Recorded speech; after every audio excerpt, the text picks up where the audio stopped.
be with you today.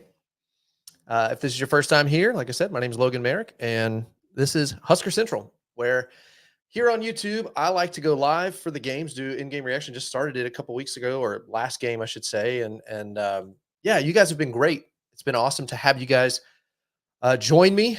And so we're going to be breaking down the Iowa game play by play as we go. Make sure you enter the chat as we go. I'll be watching the chats. Go Big Red, Allen. Thanks so much for tuning in. Yeah, let's keep it going. Hope we get a win. Give me your thoughts as you are hanging out with me.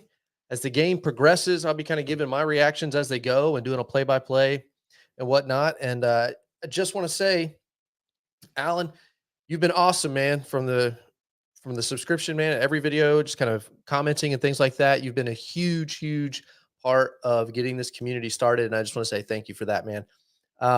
Really excited about the game today. Here's what we got. It's senior day. Of course, we know what we're up against with Iowa, but it's senior day, and we want to see those seniors. I want to see those seniors, just like I know you want to see those seniors go out on top with another win against Iowa, getting that hero trophy. And not only that, but go into a bowl game. Today is about getting a bowl game. You know what I'm saying? Here are the notable seniors that are graduating. Billy Kemp, transfer, 1 year, kind of a rent player. Isaac Gifford, huge, huge, huge on defense, is a senior. Nick Henrich, out today. I'll be going over more of that with a torn ACL. Feel terrible for him. Also a senior. Ethan Piper, we lost him a few weeks back. Sad news. Luke Reimer, huge on the defense as well. Middle linebacker, gifted tackler. John Bullock, also hard hitter. We really got to see him step up this year for sure and get on the field, and he has been worth advertised as far as what they were saying in the offseason for sure. Quentin Newsome, I think, is going to go into the NFL. I think he's a great player. I think he's a great corner. I think we could see him go in more of those kind of fourth, fifth, but I don't know. I'm not a coach. Josh Fleeks, also a rent player, portal guy, came over from Baylor. Omar Brown, love that guy, senior. Anthony Grant is questionable today. Phelan Sanford's probably the unsung hero of the defense, in my opinion. Huge, just like, last week, meets in the hole Braylon Allen. And he got both of them got their clocks cleaned in that moment. It was a hard hitting shot, but Phelan Sanford does that, man. He delivers the wood every single time. Timmy Bleakroad, who was our kicker last year, was beat out by Tristan Albano, also a senior. As mentioned, Nick Henrich is out for today, tore his ACL again, and man, I'm heartbroken for that guy. I had the opportunity to meet him and Luke at a football camp that my two younger boys went to, and both of those guys just stand up dudes, just good guys that you want on your team, guys who love football, love their teammates. And for me, which is a big deal, they love Jesus, and we got to talk about that, which is really cool. But Nick is out, and my heart is broken for him, man. That not to be able to finish out the season. Elijah Judy is also out. I'm not sure what it is. I don't know if he's sick or whatever, because it seemed like he was good. I saw him on the news holding babies at the hospital, and so he seemed okay then. But it could be concussion protocol. Not sure. But he's out, which is a huge piece on the defensive line as a rotational player. He's also the guy who had the blocked field goal. So, big deal that Elijah Judy is out. And then questionable for today is Anthony Grant. As I said, we'll see how much he plays, if he plays at all. But that's also noteworthy. That being said, we're about 12 minutes from kickoff. And man, I'm excited. I'm excited to see this game. I really believe that we're going to win. I don't know why. I didn't feel that way about Wisconsin. I still felt like, just like everybody else, we had a chance. I don't feel like Wisconsin's any good, because they're not. We let that game get away, but I didn't feel like we were going to win that game. But this one, I just have a sneaky suspicion, man. I've watched Iowa all year. I am not impressed. There have been much better teams over the years, and I think Iowa fans, which have been in the comments of my other videos, saying they're not, they're not good, and they're not. Deacon Jones, they're Deacon Jones, Deacon something. I'm pretty sure it's Deacon Jones. Anyway, their quarterback, not great. And offensively, they are worse than Nebraska, which blew my mind. Had no idea. Yeah, Alan, we got to win. We got to win. To go to a bowl, we have to. Um, but man, their offense is not good. And our defense is good, is really good. And I think they can hold them out of the end zone. I think the only way they score outside of field goals is a defensive touchdown on their behalf, or a special teams punt return, kick return, something like that. Because our special teams, man, very average to below average. Let me know in the comments what you think about our special teams. But I think they're going to step up just enough this week. I think I'm hoping Brian Buschini has a comeback kind of game, because last week he was awful. But we'll see. I think Tristan Alvano hits a couple of field goals. I think a couple of them are going to be deep, at least one. That's my prediction. I think one of these is going to be a deep field goal. I'm going to say like 50 yards. The defense for Iowa is good, very good. And so I think they're going to struggle. But Chubba Purdy gets the start today. I think Chubba has a game today that makes us all go, he should definitely be considered for. Alan, what are you asking, Brian? Brian Buschini. It does not have him listed as a senior on the. I thought the same thing. It doesn't have him listed though as a senior on the website, but also too it has Phelan Sanford as a junior when he's walking. But I think it's so weird right now with all the COVID stuff. You don't know who's a senior, who's leaving, who's not, because of all like everybody gets all these extra years now. And so I think it's all kind of weird. Technically, Chubba Purdy is a senior. He graduates next month, but he's only a sophomore from a football perspective. And so I'm not sure about Brian Buschini. He was not listed as someone walking today. And so that's the other thing that I think that he's sticking around maybe, but we'll see. Is that who you meant by Brian, a senior, Brian Buschini? Let me know in the chat if so. But if it's somebody else, let me know that too. But yeah, I am excited for the win or for the game today, because I think we're going to win. My prediction 13-3. I said it in my prediction video. You can see it right there on the YouTube channel. If you are new to the channel, would you go ahead and subscribe? Would you like this video? Well, actually, I tell you what. Would you not consider subscribing or liking this video until you feel like, you know what, this is worthy of a like or subscribe? Because I know what it's like to watch videos, have people ask me, and I'm like, man, I just got here. So if you like it and you want to be a part of the Husker Central community, where I'm trying to build a community of people that just love the game and love to watch the game and want to kind of be a part of a community, especially a live stream, doing comments. Alan says 34-13. I believe that was also your prediction on the prediction video. I would love nothing more than to see an offensive explosion. I think to get to 34 points, we would have to see a defensive touchdown, a special teams touchdown, one or the other, if not both. But man, that would be absolutely sweet. So yeah, as far as Brian Buschini is concerned, yeah, I'm not sure where he's at. He's not listed as a senior and he did not walk. So there's that. But we are about 7 minutes from kickoff, give or take. Really excited. Make sure you get something to drink as we get settled in. How was your Thanksgiving? Hope it was good. I ate way too much pumpkin pie. If you've ever been to Costco, they've got these gigantic pies.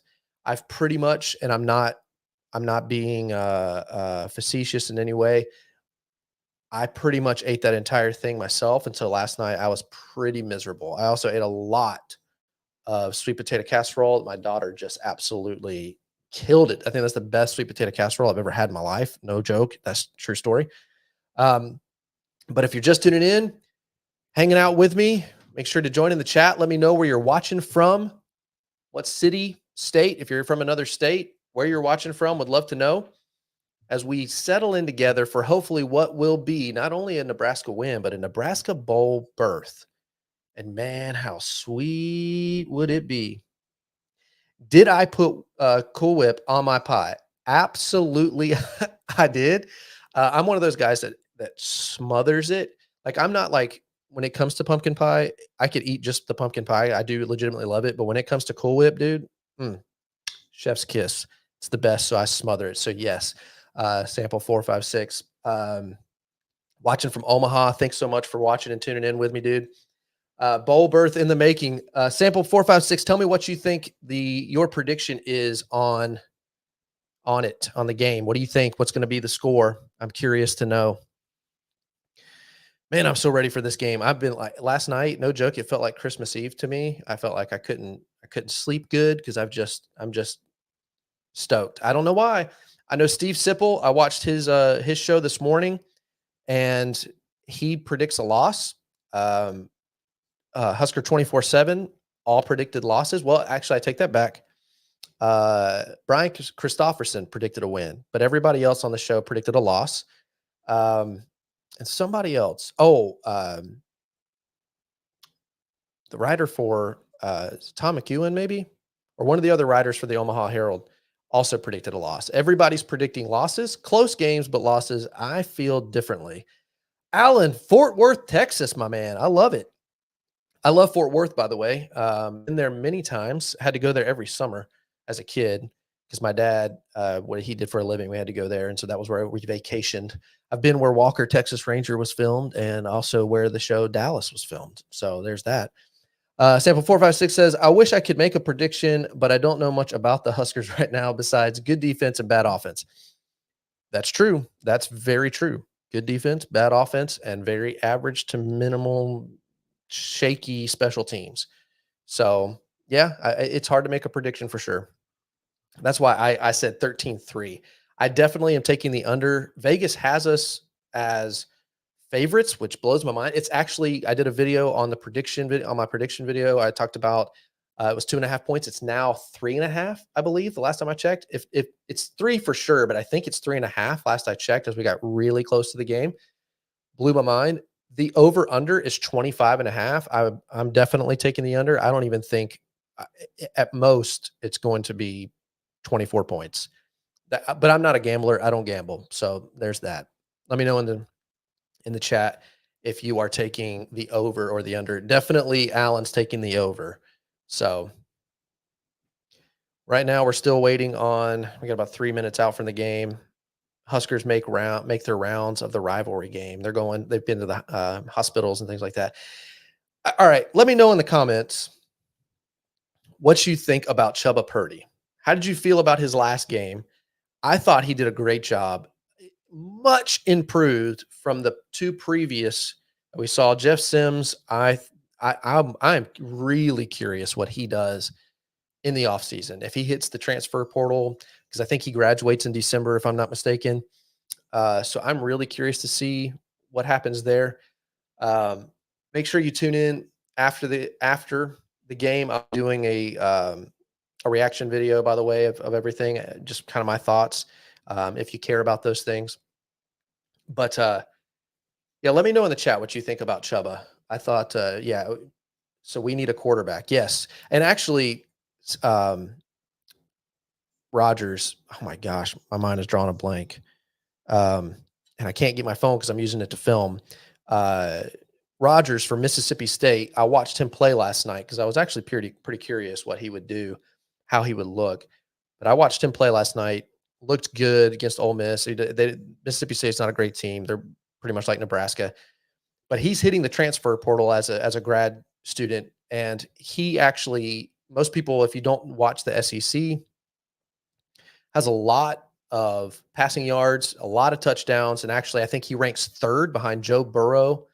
Man, and one other person for all-time passing yards in the SEC. And so I think he would be a great person to go after personally. But we'll see. But yeah, I think we need a quarterback. But I am curious if Chuba Purdy has a good game. I bring in somebody. I'm not saying don't bring in somebody. Bring in somebody for him to compete against. But I would love to see Chuba if he pulls out a win here. See him get a chance next year. I am amped for game time for sure. So as we get going, as the game gets going, leave your comments about how you're feeling about things. How are you feeling right now? Oh yeah, Alan points out, and I was going to say that, and then I got sidetracked. Texas Tech's quarterback, who is a grad transfer as well, who I watched him at Oregon, had no idea he left Oregon and went to Texas Tech. I don't watch a lot of Texas Tech ball, but I did see him at Oregon. The dude is big, big arm, and he runs really well for his size. So yeah, that's another guy to keep an eye on because I think he fits what I think Marcus Satterfield is trying to do. I don't actually know what Marcus Satterfield, what his game plan is, and I get very frustrated with him, and you'll probably hear me in this game get very frustrated with him because I don't think he sticks with the run enough. I think he outsmarts himself, but I think for what he's trying to do, which is more of a pure pocket passer and a quarterback that has the ability to run, I think that guy fits really well. Rogers from Mississippi State, he can run, not a great, he's more like, he kind of reminds me of Casey Thompson in a little bit, where he has the ability to run, but that's not a strength at all. He's more of a pure passer. He's definitely not as big as the kid from Texas Tech. That's for sure. Yeah, man, here we go. So game time is about to get started. They've cut to the game.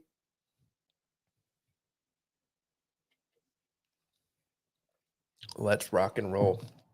Anybody doing any Black Friday shopping? My family is gone. They left at like 8:30 this morning. My wife, my 4 kids. Sorry. They all left, went Black Friday shopping. So I'm at the house hoping for a win right now, baby, right? Hoping for a win. It's cold outside, by the way. I don't know how it feels in Fort Worth, Texas, Alan, but it is definitely cold here. And I used to live in Arkansas, so it would get cold there as well. But it is much colder here, and the wind makes it much, much worse. Yeah, 27 degrees. All right. Showing the standings. Iowa 6-2 in the conference, 9-2 overall. Nebraska 3-5 in the conference, 5-6 overall. Oh man. I'm now hit that place of it's exciting and nerves, kind of pre-game jitters. Because man, I want this so bad. So yeah, I just want to see a bowl. And the prediction is that we go to a bowl and that we play Utah, which I don't know how that is. Utah is good. I mean, I'll take a bowl and play whoever they want us to play, but man, oh man, Utah feels like a hard one. So Alan says, question I have, will Iowa play all their players because they have to be in the Big Ten championship next week in this game? From everything, so to answer your question, from everything I'm seeing, because I was wondering the same thing, from everything I'm seeing, yes, they are not backing down at all. They don't want to rest anyone. Kirk Ferentz said they're playing this game like any other game. They're not. So we'll see. I think it's all going to depend on, they may rest them. But depending on how the game goes. But I think if it's a tight game, which I think we all think it's going to be a tight game, then I think you'll see them the entire time. But I was wondering the same thing, if they would try to rest players and try to get some players healthy. But it's a Deacon Hill. That's the name of the quarterback. Deacon Jones. I don't even know who Deacon Jones is. A player. Where do I know Deacon Jones from? Let me know in the comments. I went last year to the Husker Wisconsin game, and it was about the same temperature, and it was miserable. Me and my sons went. It was we barely made it to halftime. It was so miserable. But I'm a Florida guy, born and raised in Florida, so that I am not built for the cold at all. My kids love it, but not me. It was miserable. So I respect all the Husker fans that are there right now taking it in.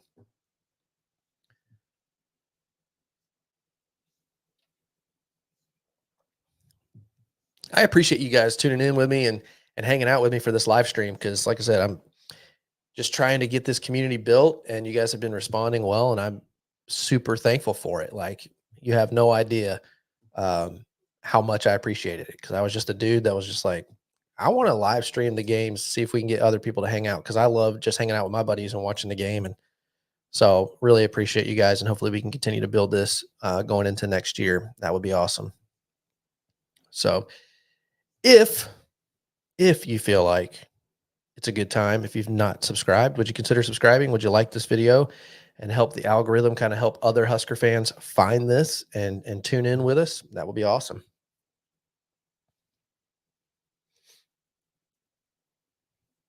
Come on, get to the game. Showing me a lot of NCIS and other stuff. Shakaroni commercials.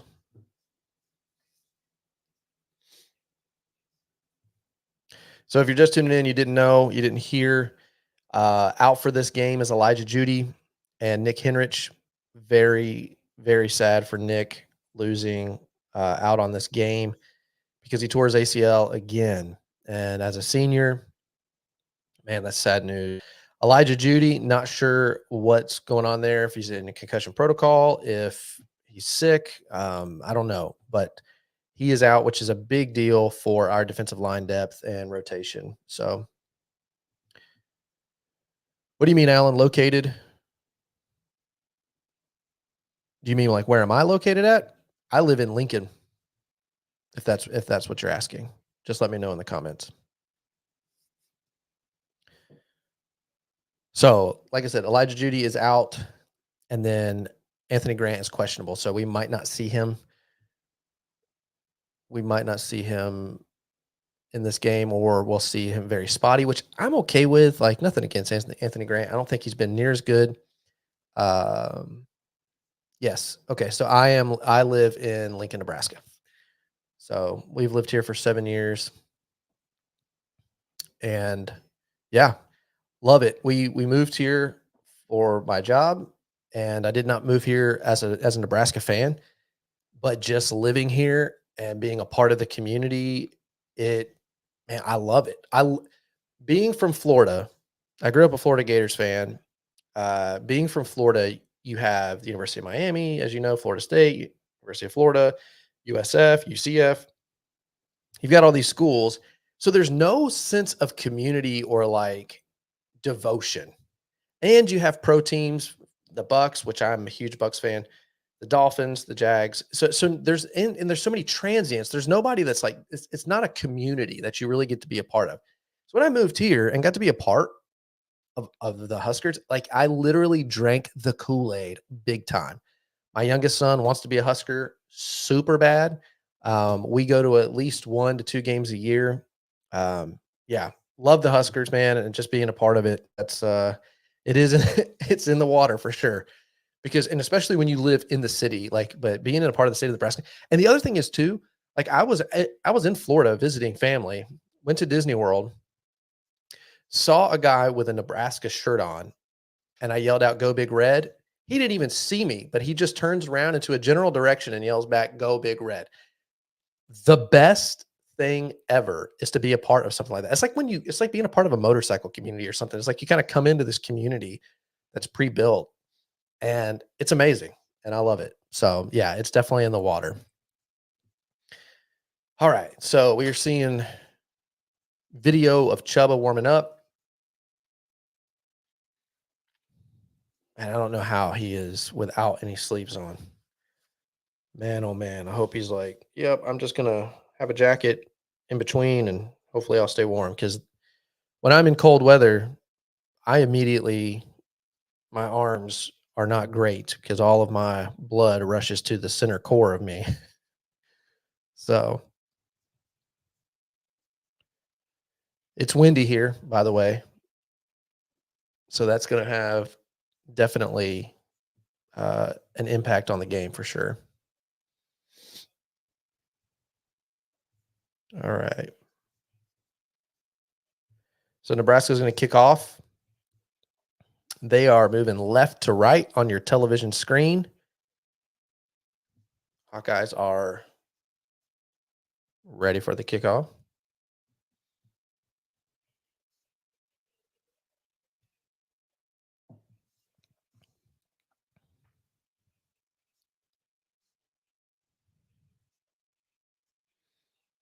And here we go. And Iowa is taking the kickoff. They are get back to about the 25, 26 yard line. It seems like Coach Rule is going to play the Nebraska or the Iowa way, which is try to kick to the 1 yard line, 2 yard line, and force them to run it out. I'm not sure how I feel about that just because they're so good at special teams. So Deacon Hill, here we go. 5 touchdowns, 5 interceptions with a 49.7 completion percentage. That is not good. All right. Deacon Hill, hands off. And he is bottled up right at the line of scrimmage. That's a good way to start it for the Huskers. Big Nash Hutmacher in there, bottling up the line.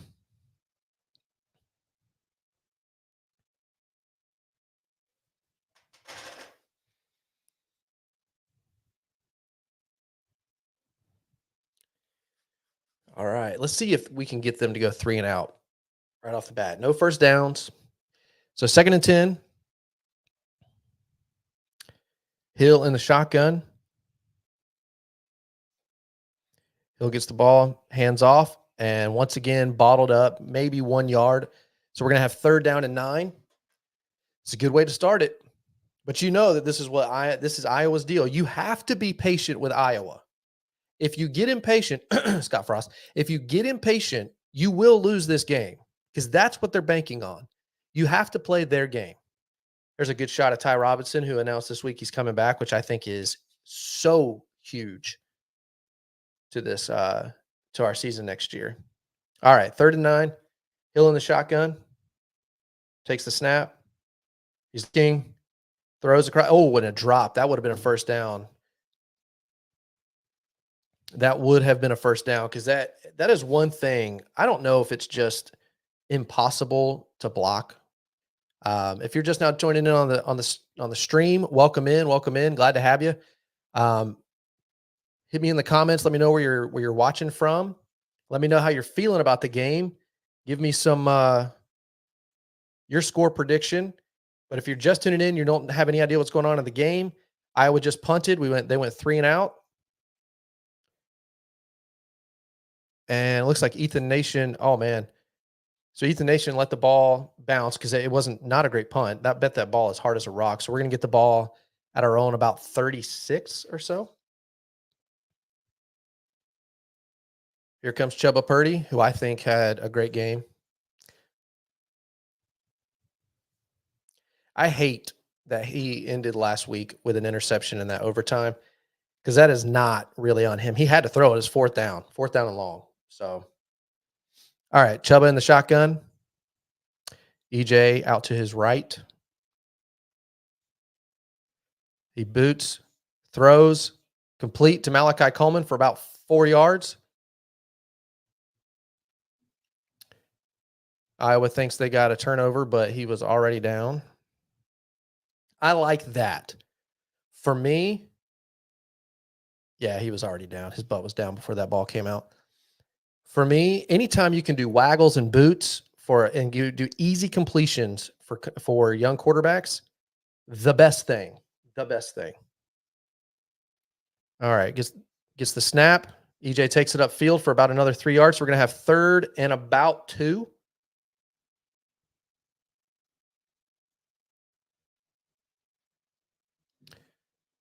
Let me know where you're watching from. Would love to know. Just want to say thanks for those that have tuned in and are tuning in.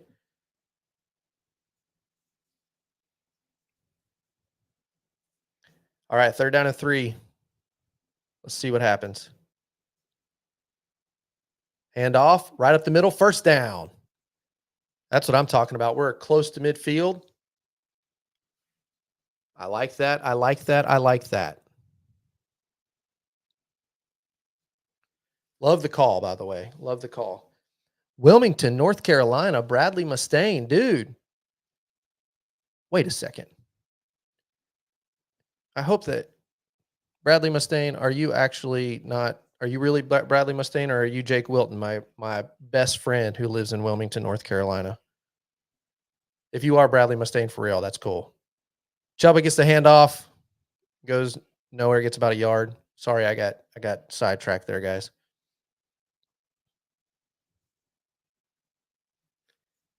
All right, so we're gonna have 2nd down and 9.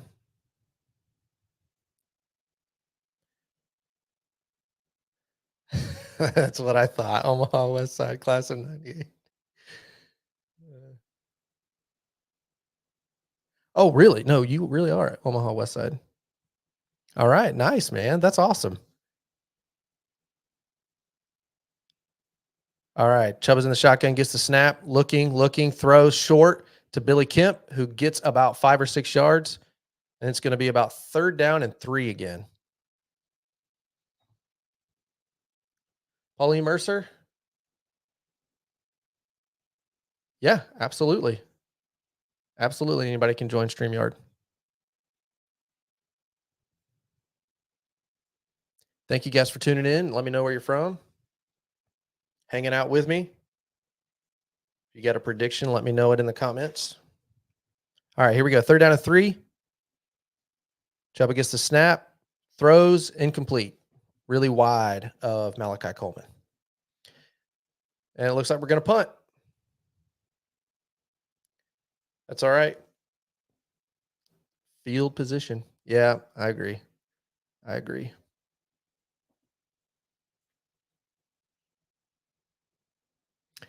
Pauline, when you say send the link, do you mean for you to be able to join StreamYard, like to be able to do your own StreamYards, or do you mean to watch? Because you're already watching, right? So I'm sorry if that's a stupid question. I just want to make sure I understand what you're saying.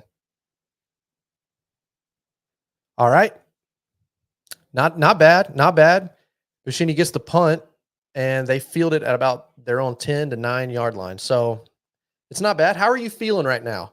I know Alan says crap, because I know I wanted to score as well, but let's be realistic. Did we really think that was going to happen? But I also didn't think it was going to happen against Wisconsin, and we went 2 straight. So, I see. To join on something. Let me see.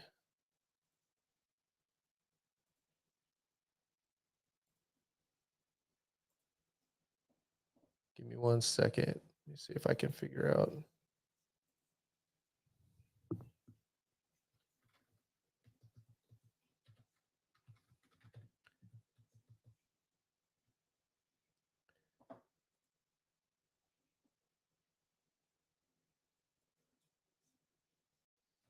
Yeah, I'm not actually sure how to do that, to be honest with you, Pauline. I apologize. I'll have to figure that out for next time for sure. Sorry, I've not. I just started doing this a week ago, so I'm still figuring out StreamYard. So, but um, as far as joining sometime, yeah, in the future for sure. Like especially next season, or if I do more live streams over the off season, which I plan to, we can definitely figure that out. Because like I said, I've not done that before. But let me know what it is you'd like to show, or if you can, like, I don't know if you can do images in the chat or not. So, but oh yeah, Alan's like, just Google it. That's true. I could. And then I'm going to be distracted. But give me 1 second here. Hold on. Oh, I see. There's literally an invite button.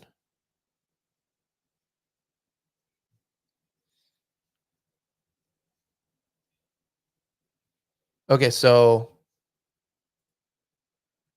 here we go. Bradley Mustaine says 13-7 Nebraska. That's pretty close to what I said. I said 13-3. Let me know if you guys can see this. I'm gonna paste this in the comments.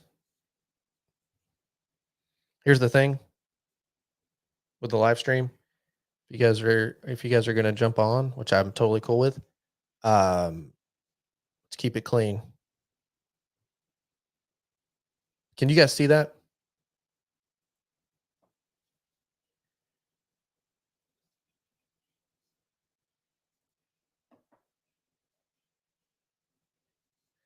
All right. So Iowa has it at their own 10. Deacon Hill in the shotgun gets the snap, turns, wide receiver screen, goes nowhere. Actually lost yardage, which is fantastic because I hate seeing the fact that it's only Nebraska that can't run a stinking wide receiver screen to save their life. All right. I see you popping in here.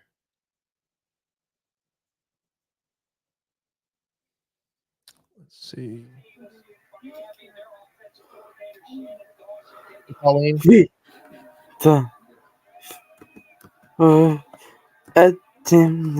It's Christmas time. Feed the world. Hey, Pauline, I don't know what you were saying there, so sorry.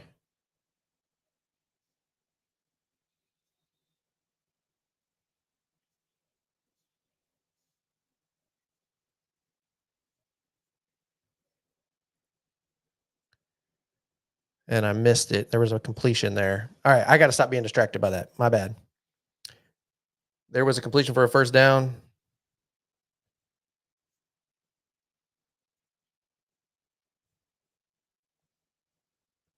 All right, Deacon Hill gets the snap, tosses to the running back who gets upfield for about 1 yard. So we're going to have second down and 9.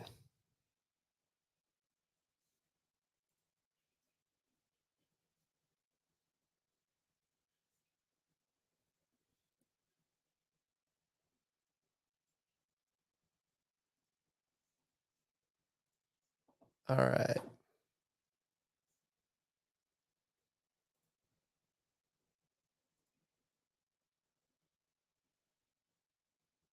Let's see. All right, second down and 9. Running back gets the snap, gets upfield for about 6. So they're going to have third down and 4.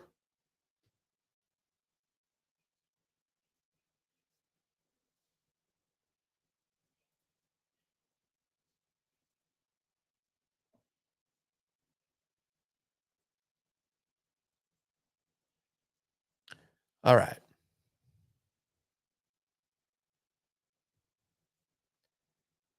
Brian Ferentz, offensive coordinator who has been let go earlier in the season.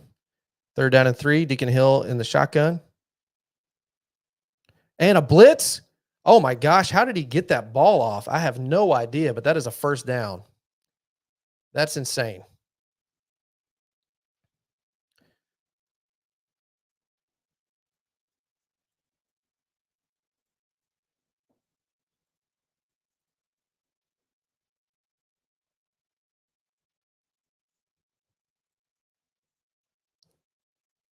My goodness, how he got that, I have no idea. All right. First down and 10. Deacon Hill takes a snap, hands off, and he is bottled up. Well, nope. He still continued to grind. He had the offensive line's help, so he got about 3 yards on that.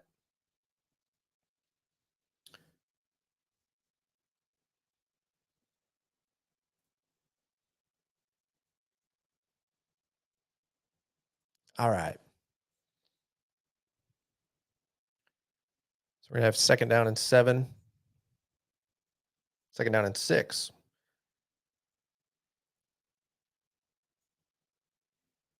Deacon Hill gets the snap, looking, throws over the middle, high. So we're going to have third down and 6. Really hope we get a stop here.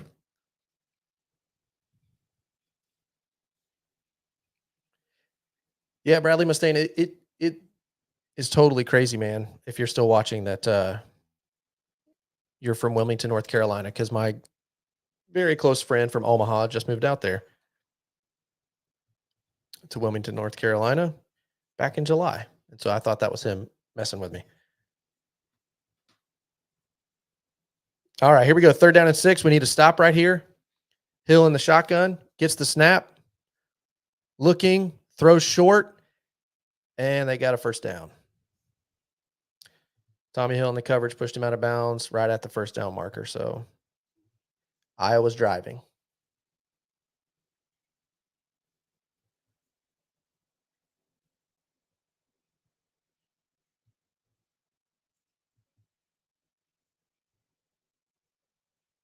Man.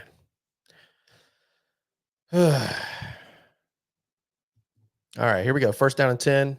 Deacon Hill under center. Gets the snap. Fakes the handoff. They do an end around. And Tommy Hill does his job and forces the runner back inside. Brown. And he gets about 2.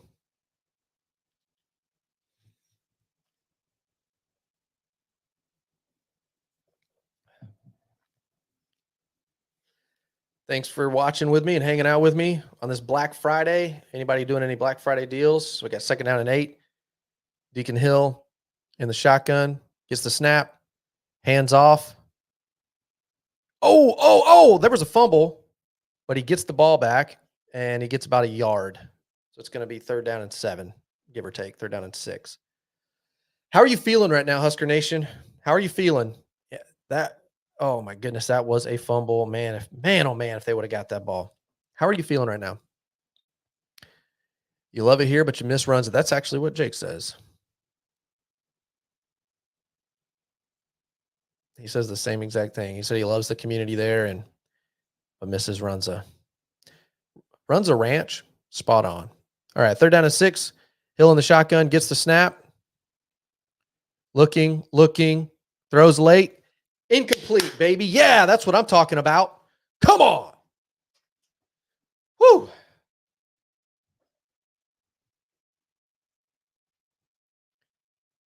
That's what I'm talking about. Keep them on that side of the field. Good play by Isaac Gifford, man. Getting in front of that. Wow.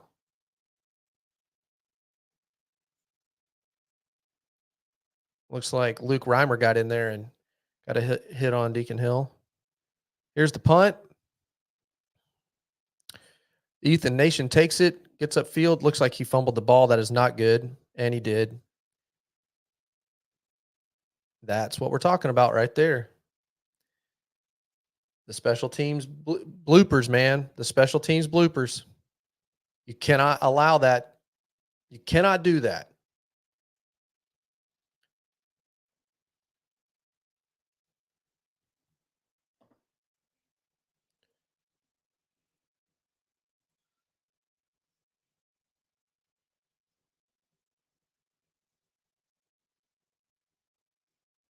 Matt Rule saying he thinks he was hitting the head. We're going to see. And he was hitting the head. Absolutely helmet to helmet. Let me see what the announcers are saying. I got it.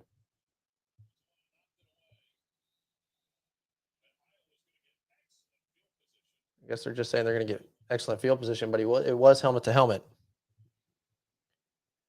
So Iowa gets the ball on hour 18. Gosh, dang it, man. And they do an end around. Nash was there, but he misses it on Brown. Brown gets upfield and a 1st down. They had him in the backfield. He got away. Oh, my gosh. Come on, guys. There's another turnover. Makes 28. Most turnovers in the FBS. Oh, my gosh. So it's 1st and goal.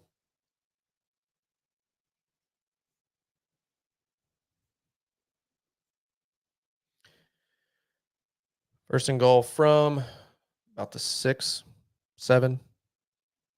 Hill gets the snap, fakes the handoff, looks.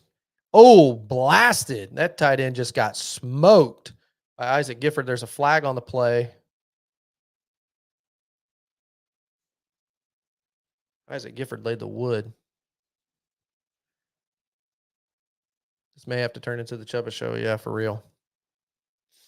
He is going to have to do some work with his legs. Illegal shift on Iowa.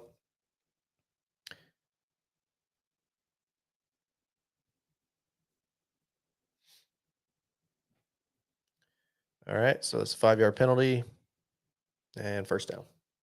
Replay first down. How about that?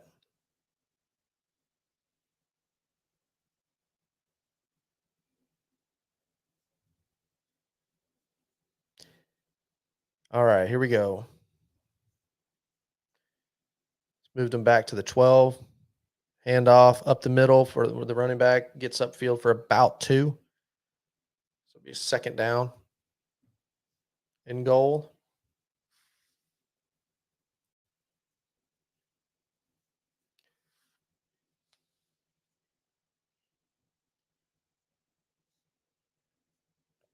Man, I do not like starting a game like that. And I don't know how they missed that helmet to helmet.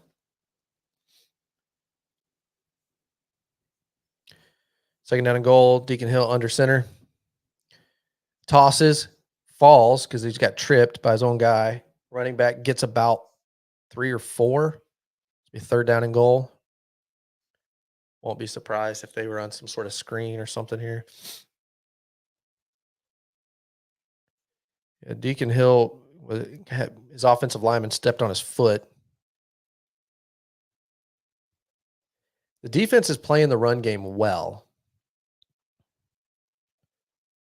They've got to be tight on coverage right here, and they can't do anything stupid. All right, so you got Twins. Deacon Hill gets the snap, looked for the screen, and there's a sack right there, and there's a fumble. Iowa still gets, got to have their head up, but that was a fumble by Deacon Hill. So they're going to go for a field goal. Ty Robinson. I predicted, if you watch my prediction show, I predicted that Ty Robinson would go off this game. And right, that's coming in strong right there, baby. That's coming in strong. So Iowa steals a possession because of a fumble of Ethan Nation. If you're just tuning in, Ethan Nation fumbled on a punt, and it allowed him to get into within the 20. Oh, that actually, yep, there we go. Delay of game. Delay of game. I mean, it's still going to be a chip shot either way, but rules upset about something. I don't know what it is. Can you guys let me know in the comments if they're saying it on, if you're watching it, if they're saying anything, a reason why he's upset? I'm curious on what, I mean, he is livid. So that backs him up. Here's a kick. Oh, it's blocked. Oh my gosh, it's blocked. Let's go. Special teams makes up for it. Woo! Come on. That is huge. Is it not? If you're pumped right now, let me know in the chat. And if you're just tuning in, let me know where you're tuning in from. Would love to know. My goodness, man. That got me jacked.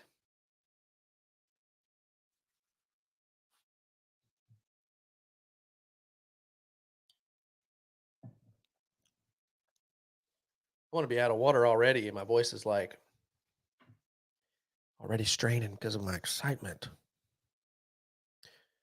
Grand Island, Matthew, just down the street, dude. Love it, man. Thanks for tuning in and hanging out with me. Go Big Red. All right, I'm curious. This has nothing to do with the game, but my wife and I were kind of in a debate. And I mean, she's out doing her thing. But is Black Friday really even a thing anymore? Like, is it because they've been doing Black Friday deals for like 2 weeks. Then you're gonna have Cyber Monday. Like, is Black Friday still? Are there still deals, and do people still go out Black Friday shopping? My wife is obviously out with my kids doing that, and so she would be one of them. But I don't know. It seems like It's an all month deal. Hey Ralphie, love you, buddy. Thanks for dropping in the chat with me. I miss you.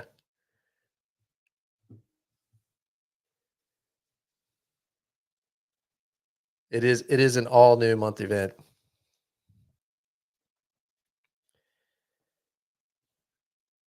Matthew, how long have you been this is for everybody, and if Alan is still in the chat, and Bradley Mustaine, if you're still in the chat, thanks for the air hug. Let me know how long you've been a Husker fan. So I was asked where I'm from originally is from Florida. I became a Husker fan 7 years ago when I moved here, actually with Ralphie. But huge Husker fan. How long have you been a Husker fan? Your whole life? Did you grow up here? I mean, my youngest son technically was born in Arkansas, but he is a massive, massive Husker fan, wants to be a Husker. So let me know in the chat how long you've been a Husker fan. Man, I cannot believe they got that field goal block. Oh, was that Nash Hutmacher? That was Nash. Nash or Ty. I think it was Nash, though. All right, here we go. From our own 20. Chuba under center. Gets the hands off to EJ. EJ has blockers, gets upfield. Driving his legs. He looks like he gets 4.5 or so. I like it. Matthew says, I work at a major retail store and Black Friday starts November 1st. Born and raised in Grand Island. That's awesome, man. I've been to Grand Island a couple times, but it's for that museum that's out there. I do own a business, and I should try to get in contact with you, Matthew, because I do own a business and I'm trying to move out towards Grand Island with some of my business. So, all right, Chuba in the shotgun, EJ to his right, fakes the handoff, drop steps, moves outside the pocket, and throws the ball away. It's actually a smart move. So we're going to have 3rd down and 6.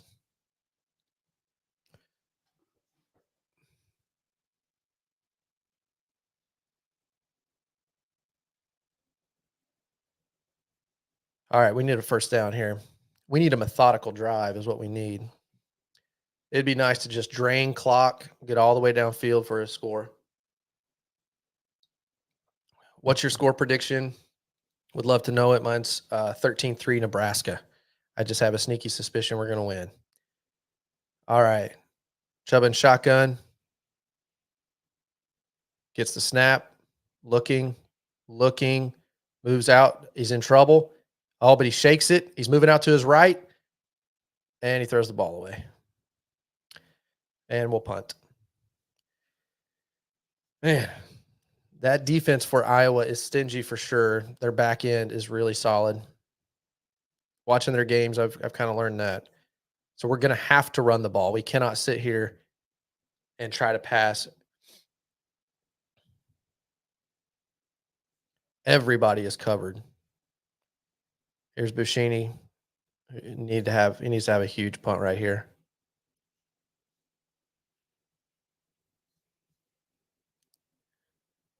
And good punt. Backs up.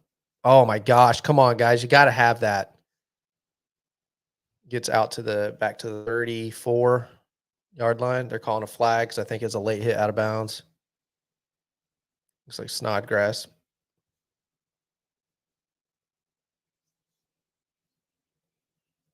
Rule is upset.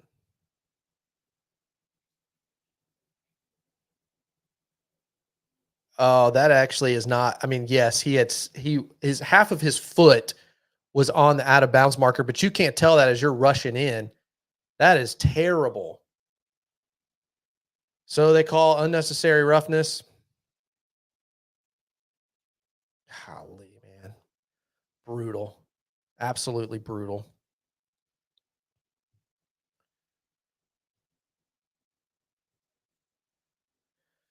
Well, it was a decent punt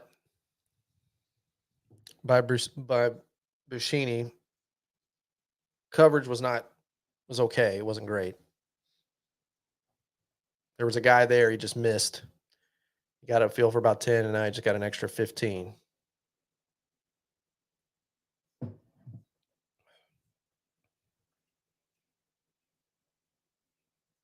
I don't even know what to say to that. But hey, at least it's 0-0. But you know what? I got a banner I forgot all about. There we go. Forgot all about my banner there, my little ticker. Thank you guys for hanging out with me. Really appreciate it. If you just came across this channel for the first time, my name's Logan. This is Husker Central, where I created a channel to try to create community for Husker fans, specifically on game day. But all throughout the week, I put out videos talking about various topics. I had my prediction video went out a couple days ago. Talked about Ty Robinson and his impact and him coming back and what that means for us. And I've got a video for next week. The videos I have coming out, I'm going to be talking about Deion Sanders, because there's been some speculation that says if the Huskers in Colorado played today, who would win?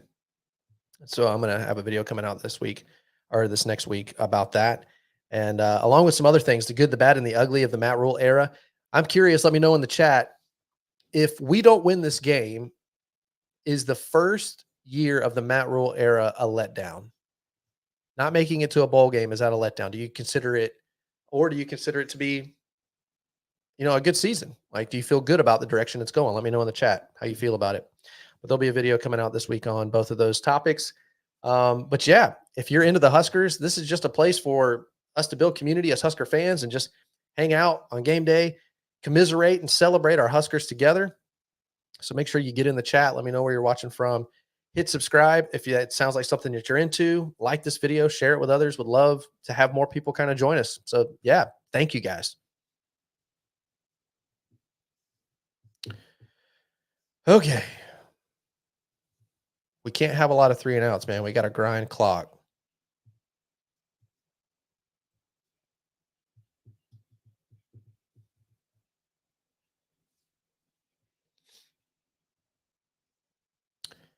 All right, here we go. Punt, block, field goal. That's been Iowa's game so far. They take over at the 49. Hill under center. Hands off to the running back, who gets upfield. He stutter stepped, found a hole, got upfield for about 7 or 8. Had him in the backfield.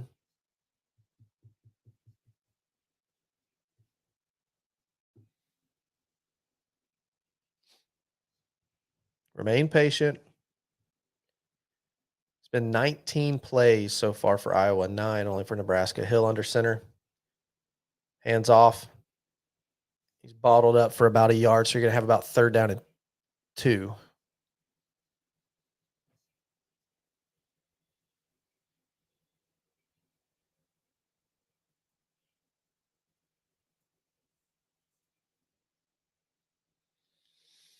Phelan Sanford, dude delivered the wood last week. Let's see if he does it again this week.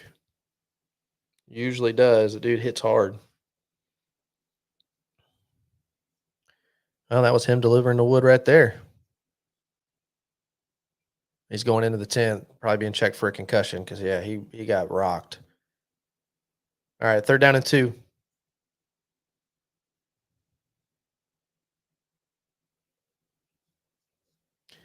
Hill in the shotgun. Gets the snap. Fakes a handoff. Throws the screen. And, oh, my gosh, if you wrap up there, man, you've got him. But instead, Quentin Newsome just kind of runs in, hits him, just kind of knocks him, and he just continues to run for a 1st down.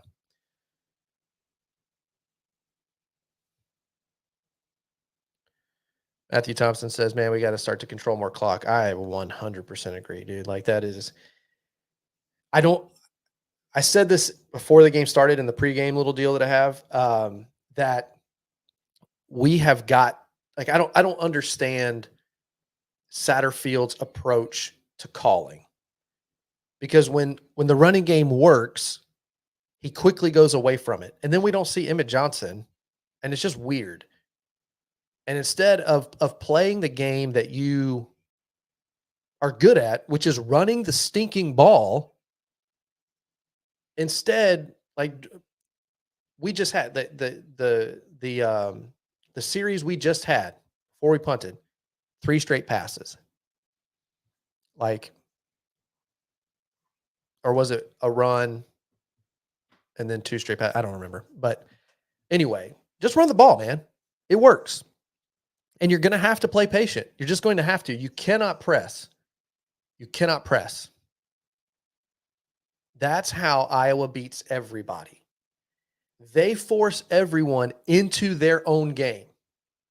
They chew clock, and they are content to not score or let you score and just continue to make you play on your side of the field and just keep punting and punting and punting until their chance, because they know you're going to get impatient, and that's how turnovers happen.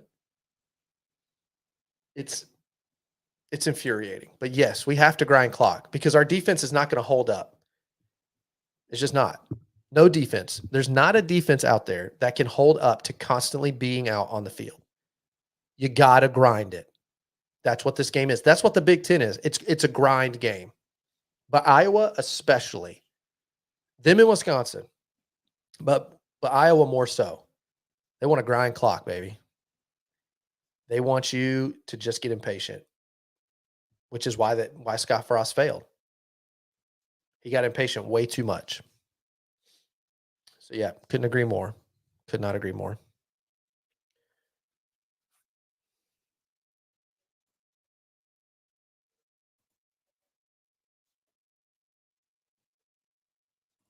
All right.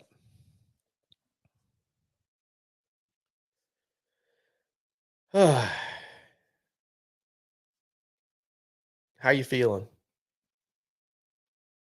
Let me know in the comments how you're feeling. Are you feeling confident right now? I mean, it's still 0-0, but for whatever reason right now, I feel like we're losing, even though it's 0-0.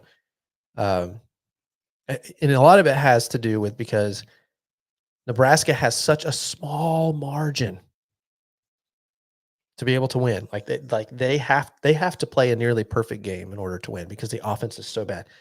But the good news is that Iowa is actually worse on offense. But right now, they're moving the ball. They're moving the ball.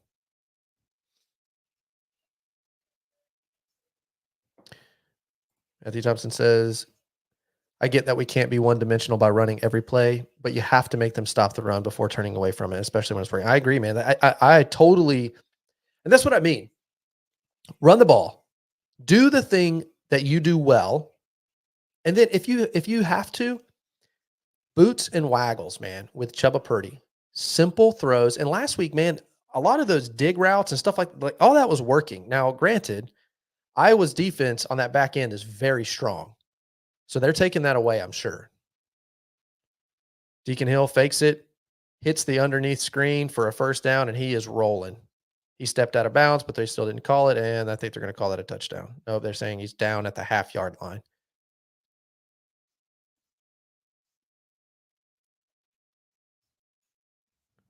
It sure looked like he stepped out of bounds to me.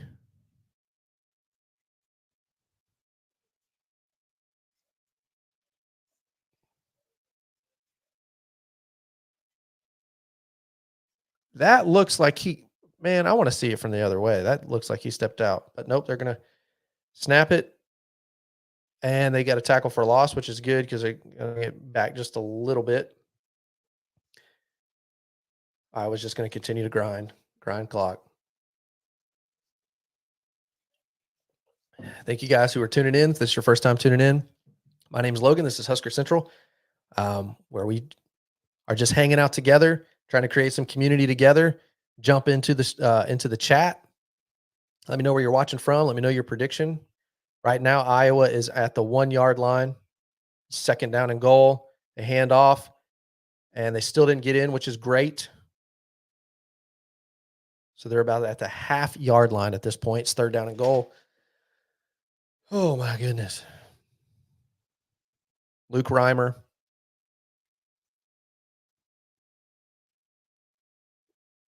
Luke Reimer just gets in there, man. He's such a good tackler, man. He had a couple of missed key blocks or tackles last week. Here we go. Half-yard line, Deacon Hill. They tried to do a little no. Do not try. They're trying to call that a touchdown. They're trying to do the tush push.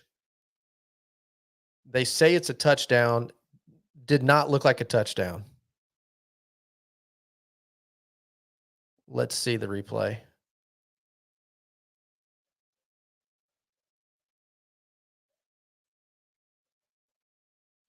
No way.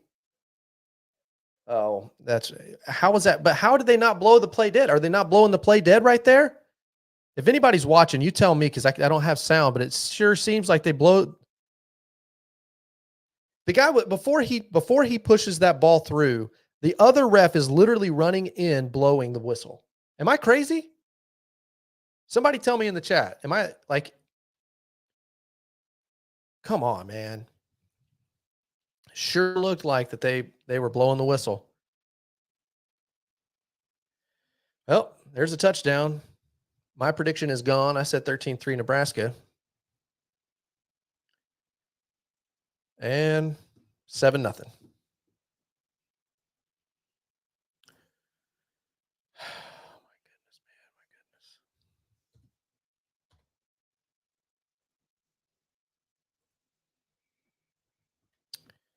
I really thought that our defense would keep him out of the end zone. Terrible coverage on that screen, that little underneath tight end screen. But somebody had to score to win. Somebody's got to score to win. And I really thought that the Huskers would be the first ones to score a touchdown, but I was wrong, obviously. Oh, all right. Gotta have faith, gotta have faith, gotta have faith. How are you feeling right now? Those of you guys that are watching, let me know in the stream how you're feeling about it so far. I mean, 7-0. It's only the second quarter. I know it's early, but man, we've already had an eventful first quarter with a fumbled punt, a blocked field goal. Oh.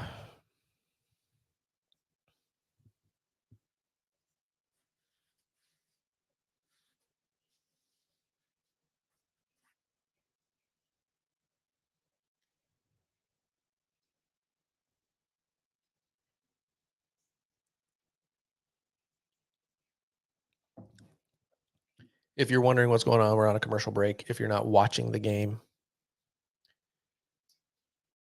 just tuning in, Iowa just scored, making it 7-0.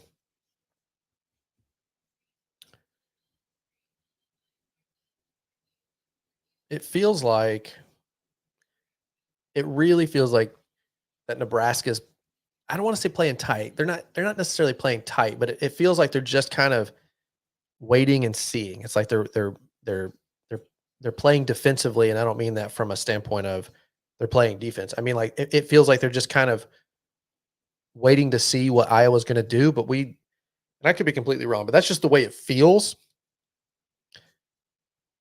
And I say play patient, and you do have to play patiently against them, but you already know who Iowa is. This is what they do. They chew clock, they run the ball, they run simple little. They don't have super great athletes as far as wide receivers, and they're going to just depend on their special teams and playing sound football. Their defense is really good in the backfield.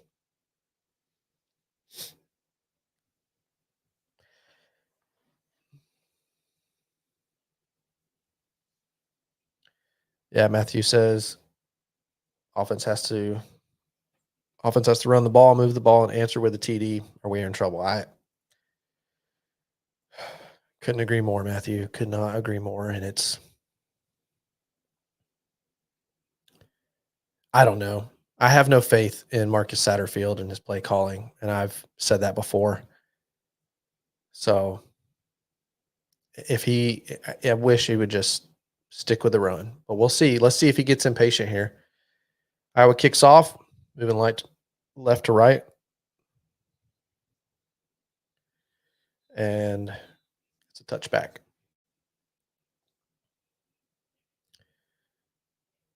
So Ethan Piper, I'm curious if he comes back. I know he walked today. He is He is a senior, but he is a junior from a football standpoint. All that stuff is so wacky right now with COVID and all that stuff. Like everything is so wacky. Okay. Chubb in the shotgun. He got the ball at our own 25, hands off, and EJ is hit right in the backfield. And that's a loss of about 2.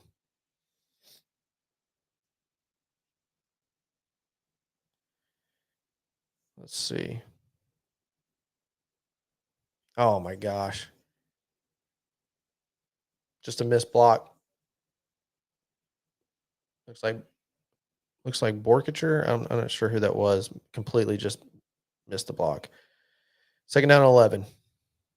Chubb in the shotgun. EJ to his left. It's the ball. Looking. He's getting happy feet. He's moving. And he throws the ball. I'm sorry, that was Anthony Grant. He throws the ball in the dirt. So third down and 11. We are not doing anything. Goodness gracious.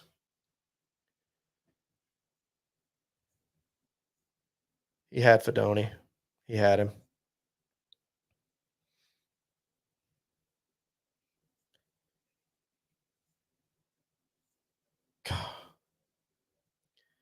We're not doing squat.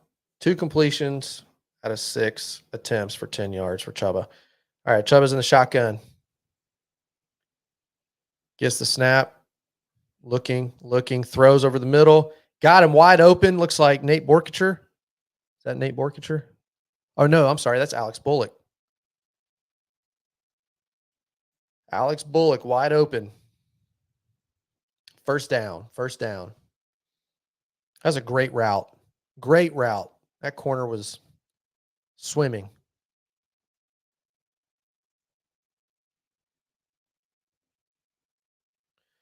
All right. That feels a little bit better. All right, first down and 10. Chubb in the shotgun. Gets the snap. Rolls to his right. Puts on the and he fumbled the ball.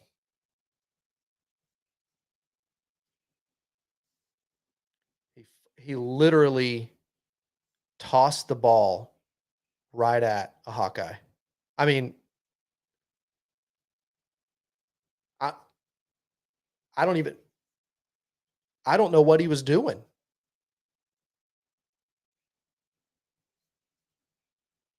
Iowa recovers. They have great field position.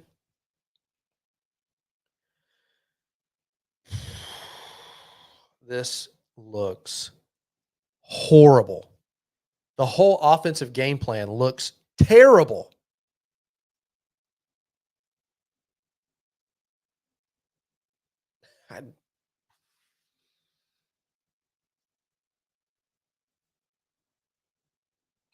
I hope this is not how they go out. I really hope that they do not leave us as a fan base with an ugly loss, not just a loss, with an ugly loss.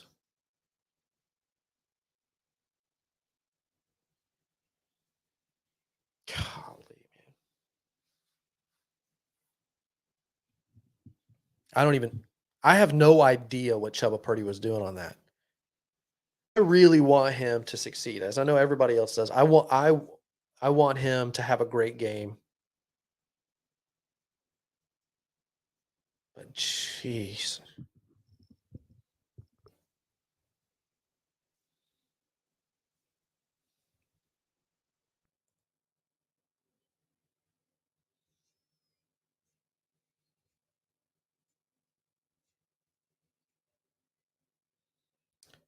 All right. If I missed any comments, thank you guys again for hanging out with me.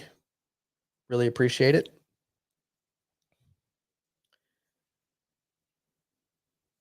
I'm going to have to probably on the next commercial break. No, it wasn't. It was not a forward pass. Matthew asked if that was a forward pass. It was not a forward pass. It was his hand was hit. I mean, in the replay it shows his hand being hit, but he was trying to toss the ball forward, but it's a fumble because his hand was hit, so the ball kind of comes out. Jeez. Ralphie says, I like Coach Rule, but the offense needs a full reload, dude. They're replaying it.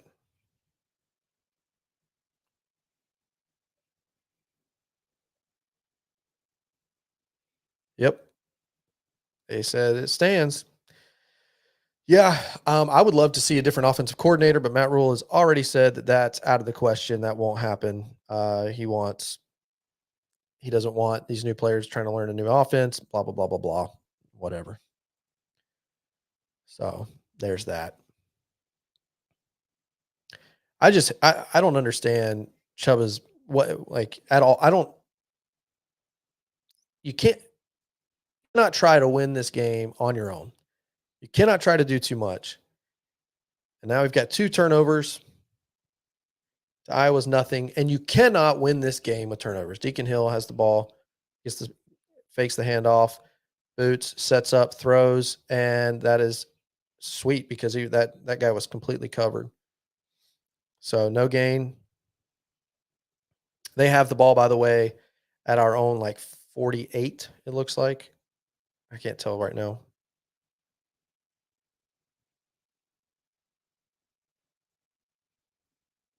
Omar Brown with great coverage. Fantastic coverage.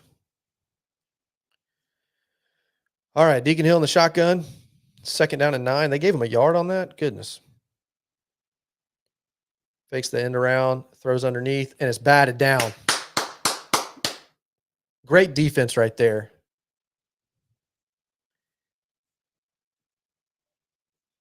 Great defense by Jamari Butler. Was it? Yep. Jamari Butler batted it down. Great job. And if he didn't bat it down, there was great coverage on that underneath route. That was a little kind of leak route. 3rd down and 9. Deacon Hill in the shotgun, running back to his right. Gets the snap. And there's a blitz. Oh, my God. Come on. Tackle the guy. They're going to call that a first down because the way they tackled him, they just spun him. Man, 3 guys all around him. Now they're saying 4th and 1.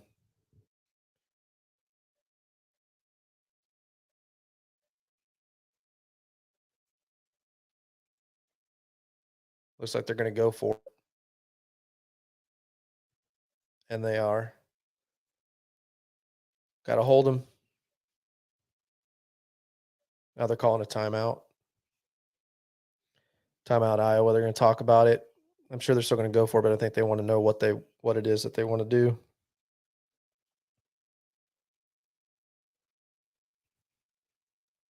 Oh, never mind. Iowa is challenging the call, the spot.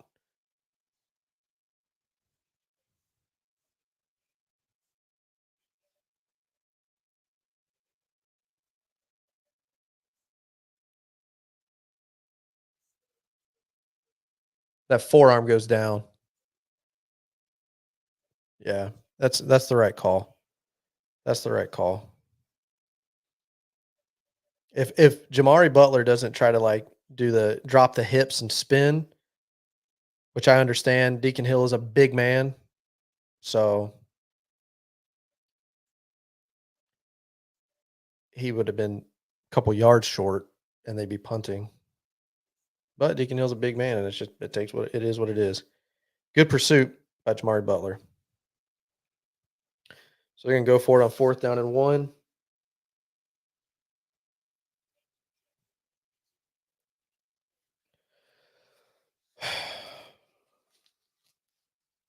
Here we go.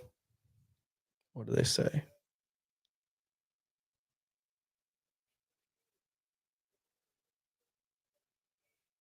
Yeah, they say it's 4th down, that he did not get the line to gain.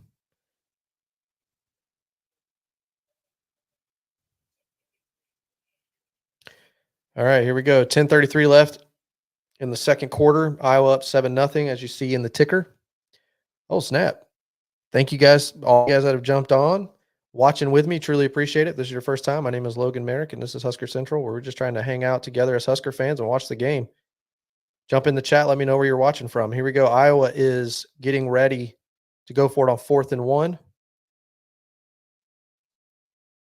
And they do the tush push, and it looks like you got it.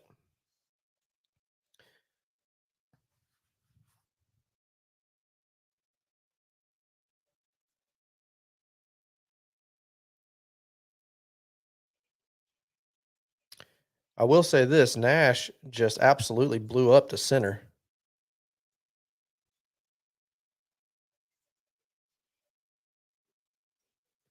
Whoever got drove back from the right guard got blown up. All right, here we go. 1st down and 10. Deacon Hill, hands off, running back, gets upfield for about 5. 4 or 5.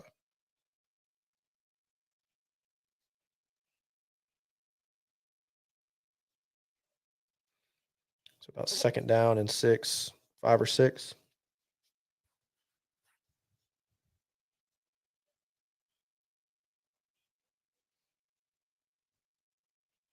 Husker fans, let me know how you're feeling right now. I'm not feeling great. 2nd down and 6. Hill under center. Oh my gosh. Nash jumped or Ty jumped, one of them, and it was man, and they hand off and they get a tackle in the backfield, but it's going to be all for naught because it's going to be encroachment.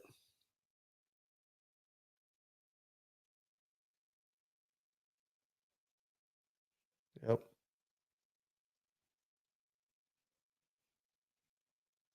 Now it's going to be 2nd down and 1. Yeah, it was Ty Robinson. Watch the ball.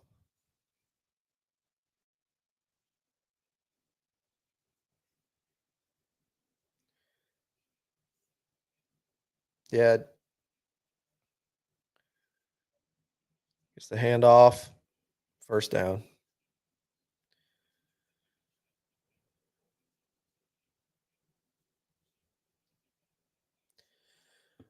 Oh my goodness, guys.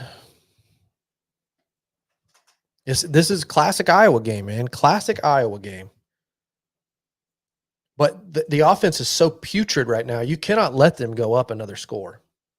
You just can't do it. All right. Deacon Hill in the shotgun. 5 wide. Passes incomplete. 2nd down and 10. Yeah, I agree. Is it Dashel?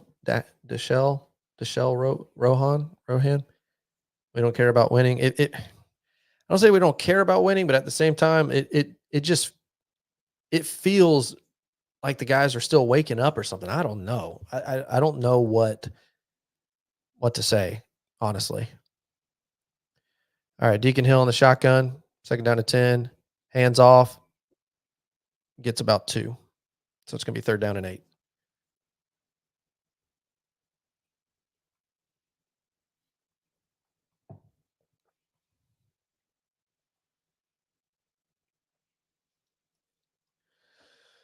Here we go. Black shirts got to get off the field right here. Got to get off the field. 3rd down and 8. Deacon Hill in the shotgun. Empty set. Throws. Wide receiver screen. Runs into his own player. And he still gets the 1st down. Are you kidding me? That is terrible tackling. Are you serious? He ran into his own defender.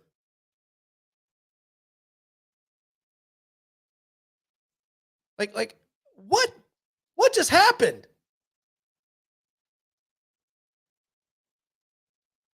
Luke Reimer, man. Omar Brown. Both of you guys.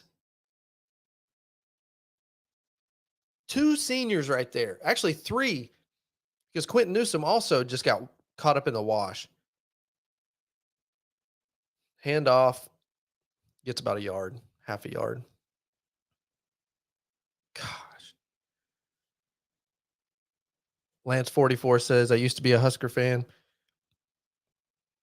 in the late 90s, early 2000s. That time is over. It was fun while it lasted.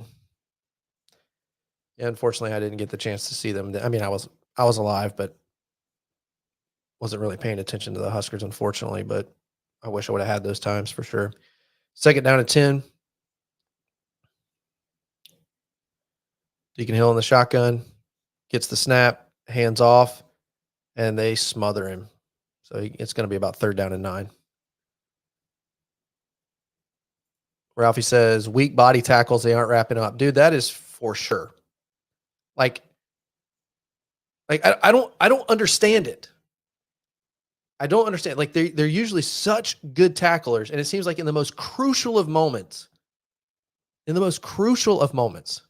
they don't get it. They don't get tackled. I don't know.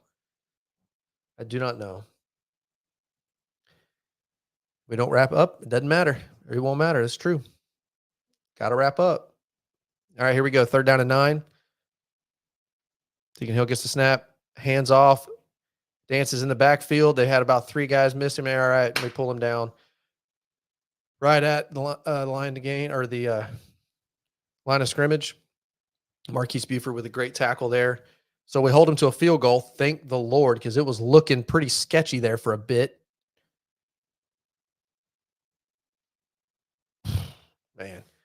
Man, it'd be great for another blocked field goal. Yeah. Think we could get 2 in the same game.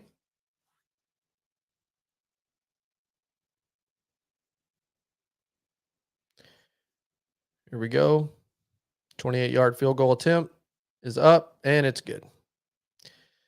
And Iowa leads 10-0.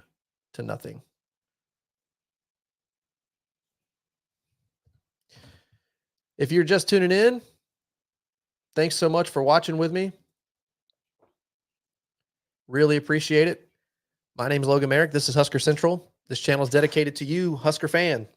I'm a huge Husker fan, and I just wanted to create a place where we as Husker fans can commiserate. Right now, we're commiserating and celebrate our fan, or our favorite team. So if that's you and you love the Huskers as much as I do, would you consider subscribing? Maybe like this stream if you would. Share it with others. Let's get some more Husker fans in the chat. It's steadily growing. So I greatly appreciate you tuning in with me.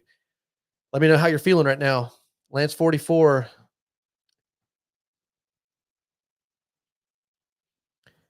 He says, Nebraska used to pay for big time recruits. They're not paying anymore, just being honest. So what do you mean, like back before it was legal? Like, I know that's a part of, like, and I don't want to say conspiracy theory, because it's not a conspiracy theory. But I know that's the rumors, that they paid players and that's how they were so good in the 90s, that type of thing. But like, I don't know, man. I think we pay the wrong players. Jeff Sims is making bank right now, and he is awful. He is horrible, but he's making bank, dude. I think that there are players that you have to be sure about, and I think they were sure on Jeff Sims, which was a swing and a miss. So yes, you could pay players. Sometimes it turns out to be the wrong ones, as we learned. Lance says it is real. Yeah, no, it is definitely real now. I mean, with NIL, name, image, likeness, like it's definitely, but you're saying it was definitely real back then. I believe you. I mean, SMU, I mean, they got in trouble for so much. The Miami Hurricanes also, like, there's a lot of, especially in the 90s, a lot of colleges that got found out for those types of things. And SMU, of course, being permanently banned from being in like national championships and stuff. But yeah, no, I'm not saying it's not true. I'm just saying, like, I know that's the rumor, but it's not ever been like reported as true. How about that?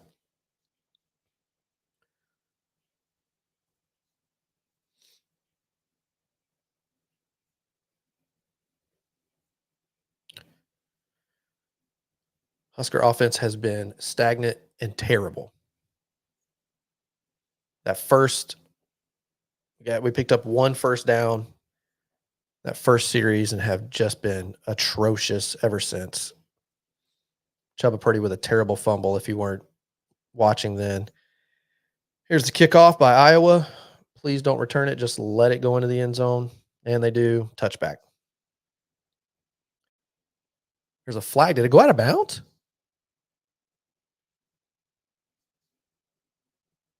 I think it went out of bounds. It must. I mean, how else would you have a flag when nobody even hit each other?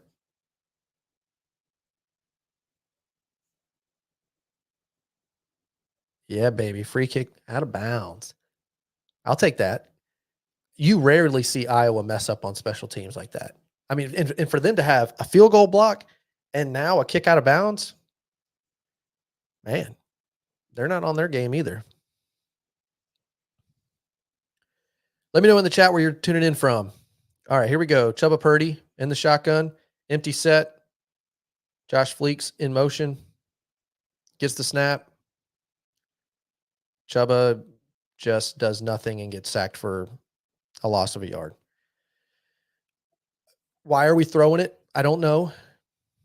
Why you would not boot or waggle, why you wouldn't show play action pass, why you have not been able to throw the ball yet. So why are you, I don't know, man. I don't understand. I don't think we have the ability to capitalize. I don't. All right, Chubba in the shotgun. Hands off to, looks like Josh Fleeks, and he gets hit at the line of scrimmage and goes nowhere. So 3rd down and 11. Yeah. We don't. I just have no faith in this offense, and I have no faith in the offensive play calling, honestly.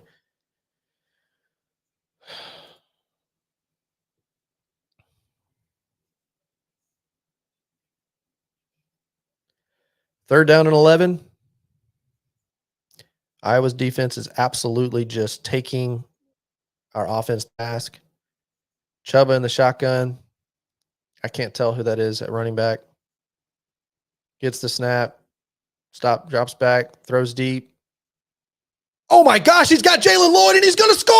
Oh my gosh. Oh my gosh. What just happened? Oh my gosh. Come on. Are you serious right now? That's what we needed. Holy smokes. Oh.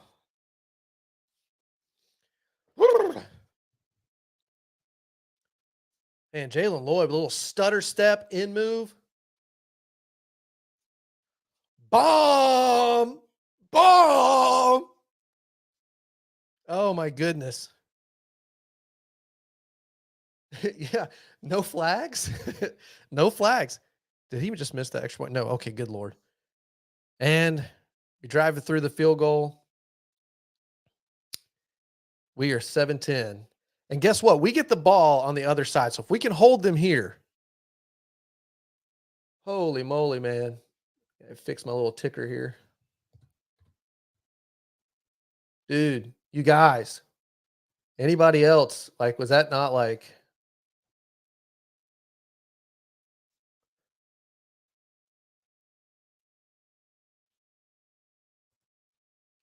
Matthew Thompson said, no, that's how you can get them back into the game. Yeah, man. That's how you get this team, because you know that the team, the everybody's going, all right, here we go. Just like the rest of us. Just like the rest of us. That's what the doctor ordered, dude. That was, I mean, yes, absolutely what the doctor ordered. I mean, that was one of those out of nowhere. I did not see that. They have not been able to do squat. If you're watching this game, and man, Jalen Lloyd, true freshman, him and Malachi Coleman. Can you imagine what they're going to be like next year? Man.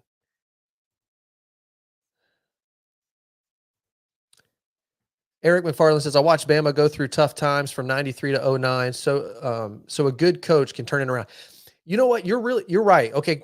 So I'm born and raised in Florida. And so I watched, and I've actually thought about this before. So that's a great comparison to what you're talking about, because I've thought the same thing. I remember when Bama was not good at all. And I remember when Nick Saban came, and I looked it up. Nick Saban's first year, I think he got 7 wins. If I'm remembering right, it was like 7 wins or something like that. Very average season. But look at who Bama became. So yeah, I agree with that. That's a great point.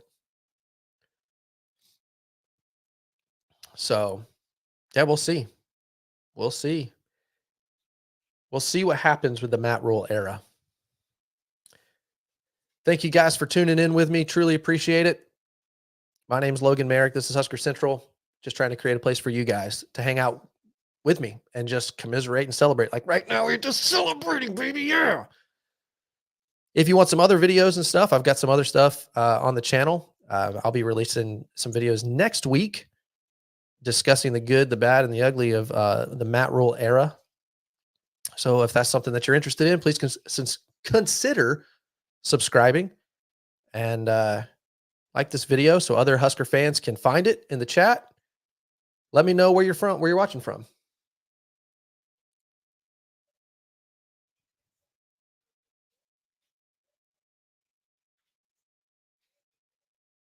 Man, he beat that man beater, dude. Or that man to man.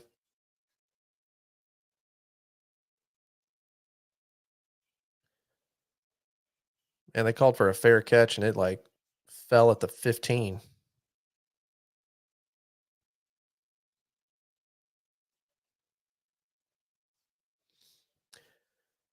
Oh, thank you guys. Those of you guys that have joined in on the chat. Matthew Thompson, thanks for hanging out with me for a while. You've been here and I appreciate it.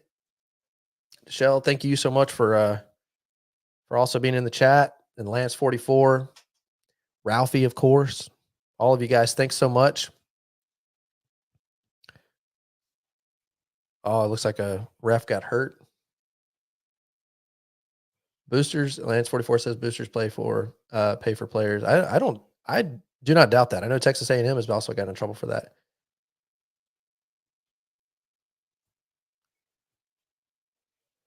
Alan from Texas, are you still there, man? I'd love to know if you're still hanging out with me. You're the first person to jump in. Love to know if you're still hanging out. If you're wondering what's going on, they're checking on an official. He got hit on the field, and so they're checking on him. So the game's kind of paused at the moment.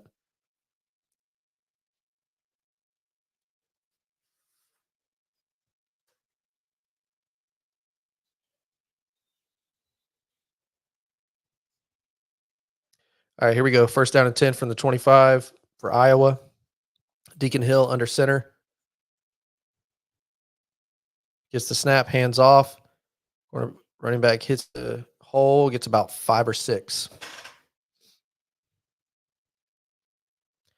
3 minutes and 30 seconds on the clock. Second down and 5.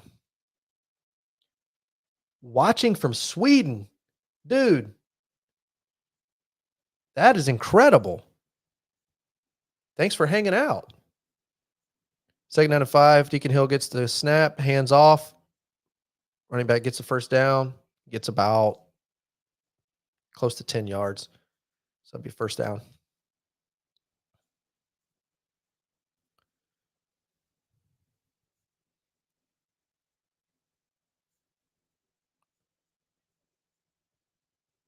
All right.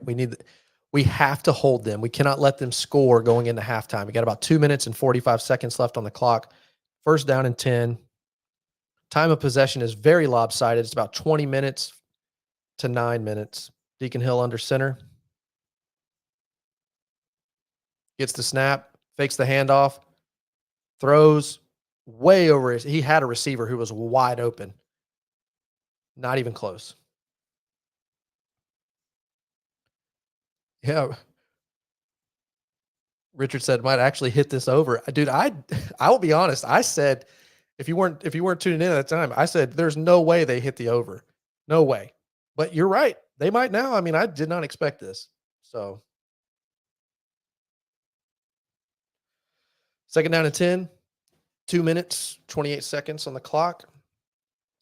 Deacon Hill under center. Hand off to the running back who just oh my gosh, he's going to score. He's going to score, isn't he? Nope, they drug him down. Thank God for Quentin Newsome. But that was about a 40-yarder run.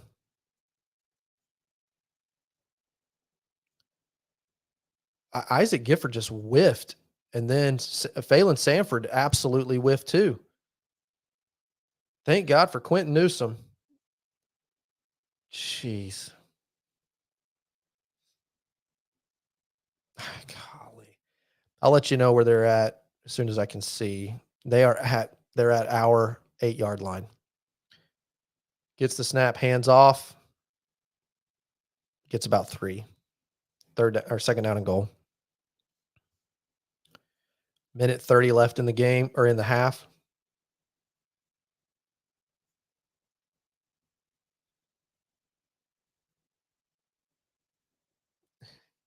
Richard says he couldn't resist 25.5. I don't know, man. Yeah, it's low, and right now they're proving that this could happen. So there's a minute, or almost at a minute left in the half. Deacon Hill under center, fakes the handoff. There's a blitz. There's a great blitz pickup. Oh my gosh, great coverage right there by Bullock. Great coverage. I thought for sure that tight end was wide open.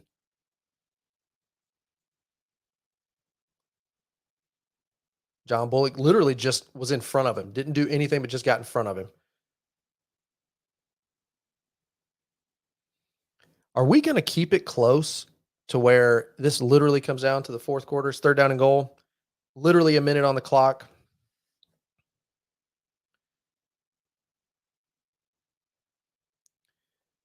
Hill in the shotgun. Play clock's winding. They get the play off. Oh my gosh. He had to score. He had it. And luckily, Brown, number 3, the receiver, just let it hit him in the chest and it bounced off. So we are going to, it's 4th and goal, and they're going to kick for a field goal. But Tommy Hill blitzed. Phelan Sanford couldn't get there in time. He was open, and he let it, instead of catching it with his hands, he let it get into his body, and it bounced right off of his pads. They had that score. Oh, my goodness. That's one that could come back later on in the game that Iowa fans go, if we score right there, the game is over. And they blocked another field goal. Are you serious right now? They blocked another field goal. They're trying to say a touchdown. There's no way that's a touchdown.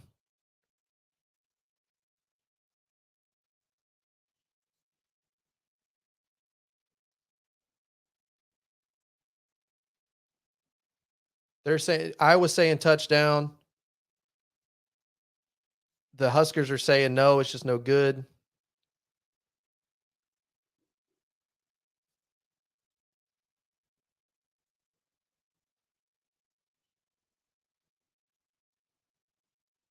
The kicker picks it up. Oh, he's down. And then he throws the ball. He's down.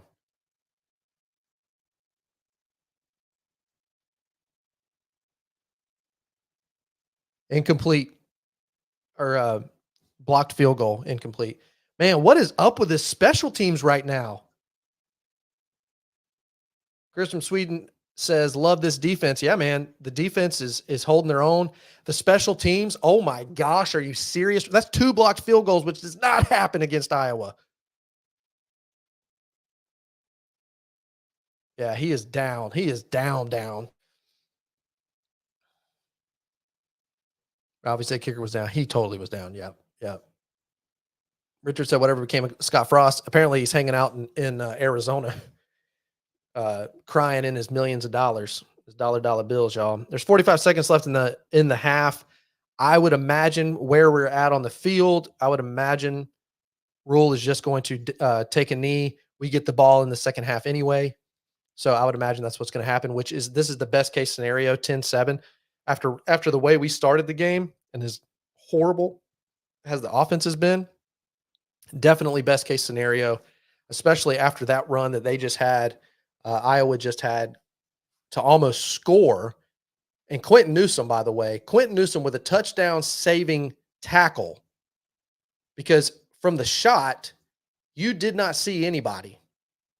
I mean, there could have been other players there, but it did not seem like there was anybody. Phelan Sanford whiffed, Luke Reimer whiffed, and then Quentin Newsome just runs him down. That's incredible play.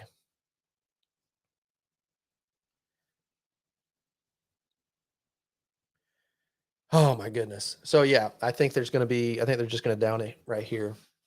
Eric McFarland says, "Go Big Red, go Big Red." That's what I'm talking about, baby. Oh, give me some more Go Big Reds in the comments, if you will. I'll put them up on the screen.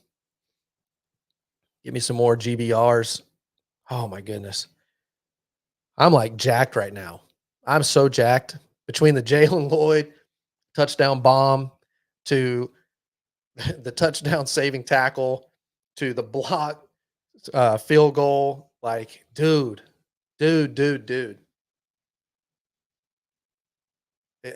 are the things you need in order to squeak this out, to squeeze it out, and be able to get to a game. Man, I would just love to see the seniors. Those seniors go out on top. And here's the thing: the seniors though are not playing great right now. All those seniors that I listed off at the beginning of the show.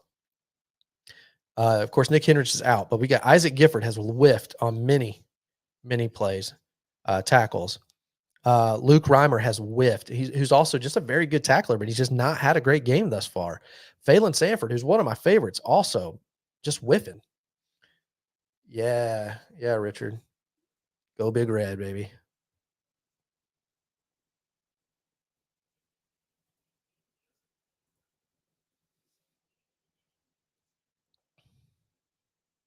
Tommy Hill was looking for that field goal block to take it to the house. All right, here we go. 50 seconds left on the clock. Please just play it safe. Chuba in the shotgun gets the snap. They are going to throw the ball. I can't believe we're going to throw the ball. Why? Just literally run the clock out. This is not the fourth quarter.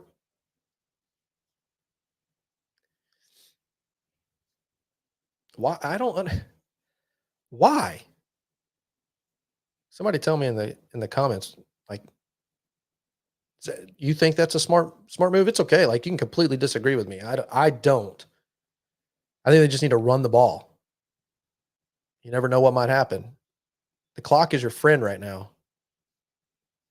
Chuba in the shotgun throws a wide receiver screen to Alex Bullock, who gets about 3.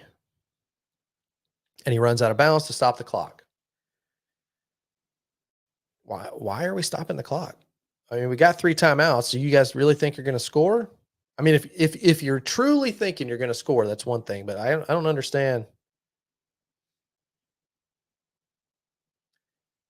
Lance 44 wants to know how and why is Nebraska favored in this game. I think it's just because of how bad Iowa's offense really is. It's actually a worse offense, which it doesn't look like it at this point because it looks like Nebraska because we can't do anything on offense.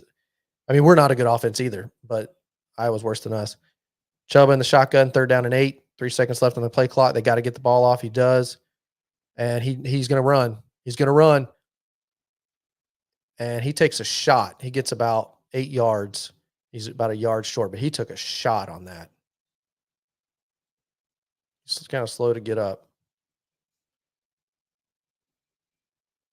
And somebody called a timeout because now we're at 30 seconds. It must look like Iowa did.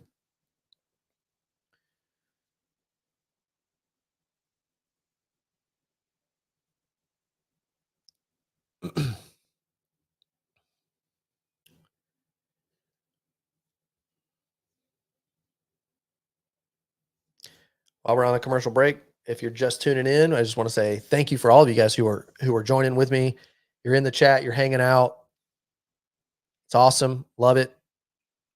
Appreciate you being here. All right, it's 4th down and 1. 30 seconds left on the clock.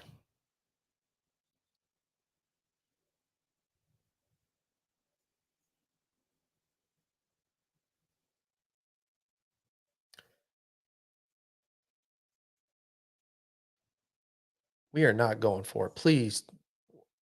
I am guessing that they're just going to do a hard count right here and that they'll draw them off. Because we're not in the we're on the 23. Yeah, looks like it's a hard count.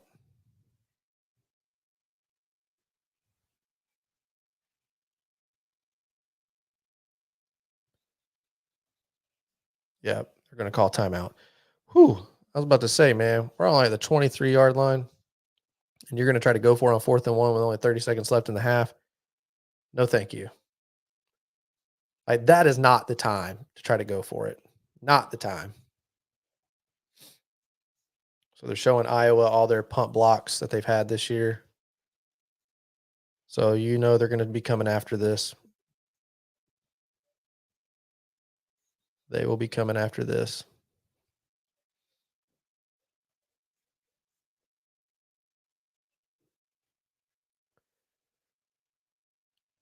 All right, Brian Buschini.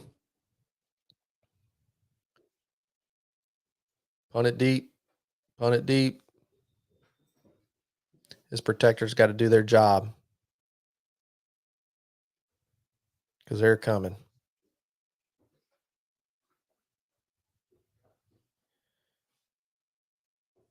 Here's the punt. Not a great punt and terrible coverage because they let him go, but got him at the 41. Oh, did he fumble it? They're all moving around. Nebraska says they have it. Oh, refs say that Iowa kept it. Gotta have a turnover.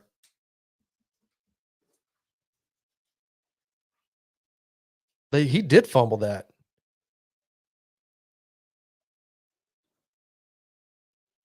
Yeah, and Iowa did recover. Man, that's where you have to be able to. And I was content to just down it, which I'm cool with too. Well, guys, thanks so much for hanging out with me. All of you guys that have been in the chat, all of you guys that are tuning in, I'm going to take a little break for halftime. I'll be back in just a little bit. I'm going to get some water, get some food. You two do the same thing and join me back here in just a few minutes. All right.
All right.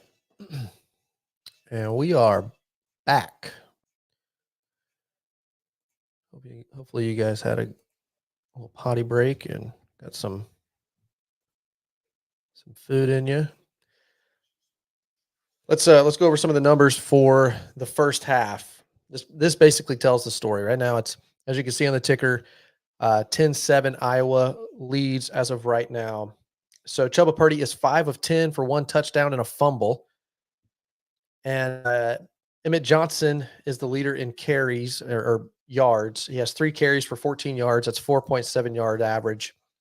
Then Jalen Lloyd receiving has 1 catch for 66 yards and a touchdown, which was a beautiful thing.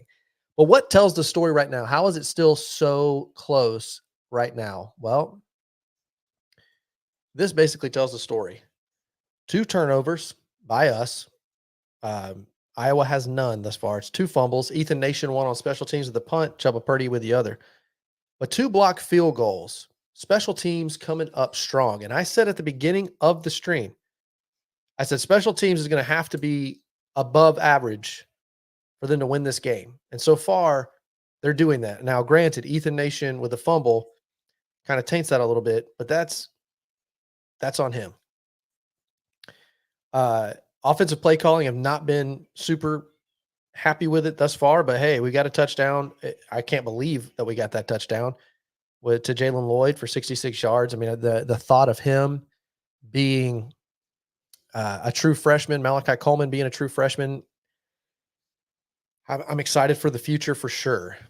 We'll have to see what's next, what they got in store. I hope there's been some adjustments made. Defense is doing okay. Iowa's definitely been able to run the ball. They are a good running team. They're not a great running team, but they're a good running team. Not as good as they've been in the past, but they're pretty strong at it. You've got Deacon Hill, who's basically been kind of what you kind of expect him to be. They have not been able to get him on the ground yet.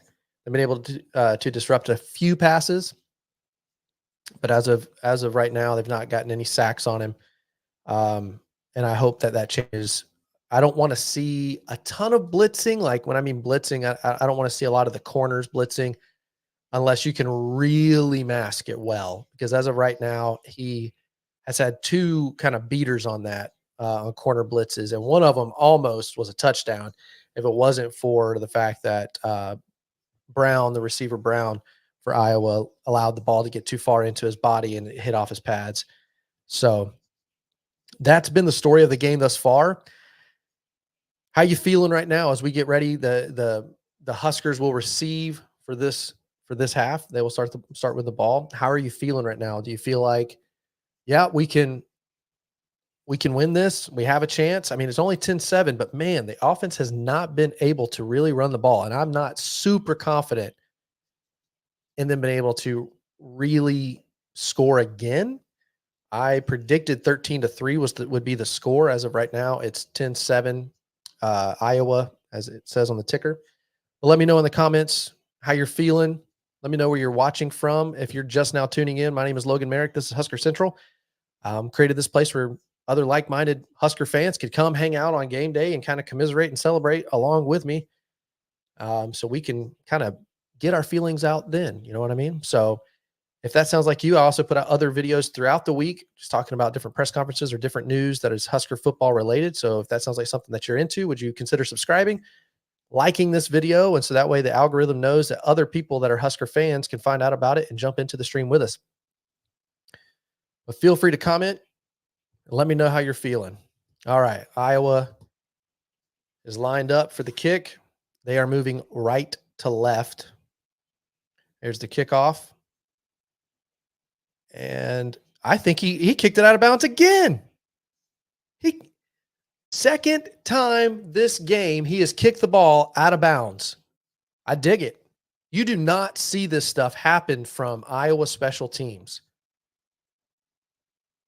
So that means Huskers will get the ball at the 40. They are moving left to right on your television screen. All right. Chuba in the shotgun. Gets the snap, hands off to EJ, who's kind of bottled up, gets about 4 yards. And I apologize. I said the 40. That's the NFL. In college, they get it at the 35. My apologies.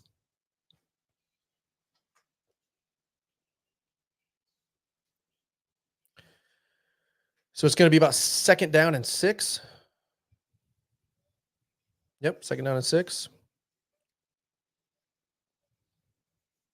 Chuba in the shotgun again. EJ to his left. Fake it. They fake the pitch. Chuba gets about 3. Not a bad deal. Alan, are you ahead of me? Because you said,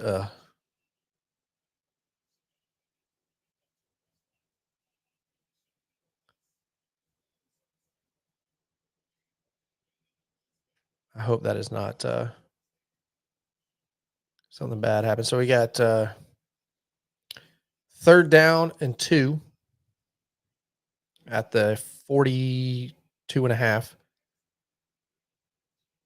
Tyhan in motion. Chuba gets the snap, runs to his right, runs, scrambles, and picks up the 1st down with his legs.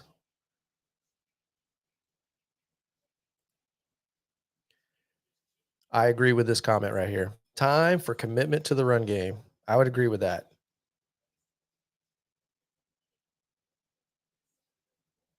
Chuba Purdy, that was a nice run right there.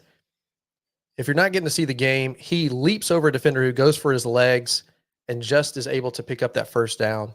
Kind of runs inside of the defense. So 1st down and 10. Chuba in the shotgun. Alex Bullock in motion. Chuba fakes the handoff and picks up about 3. They're saying about 2.5 actually. So it'll be about 2nd down and 7.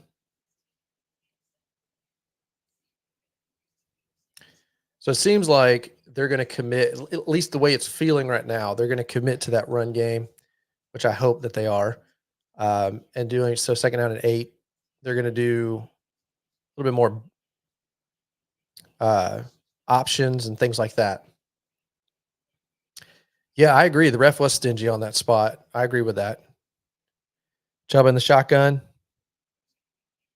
A lot of motion. Holy crap, Billy Kemp gets blown up, which I think completely blew up the play.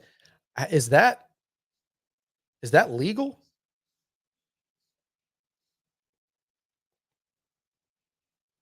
It must be.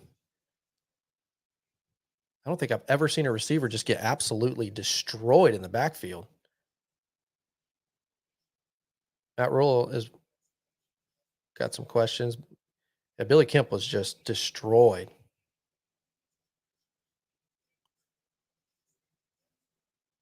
Yeah, Castro just, and that was actually a hit to the head.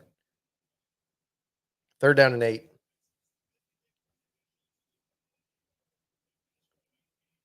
I'm really surprised that the refs aren't calling a lot of these helmet to helmet plays that have been on the refs or been on the Huskers. Chubb in the shotgun, gets the snap, looking, the ball's batted down at the line.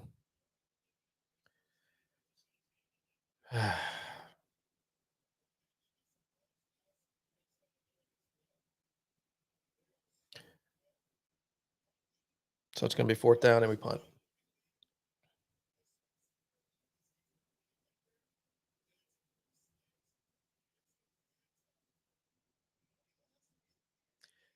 I think he had Malachi Coleman too. It would have been close. Machini out to punt. Gets the ball off.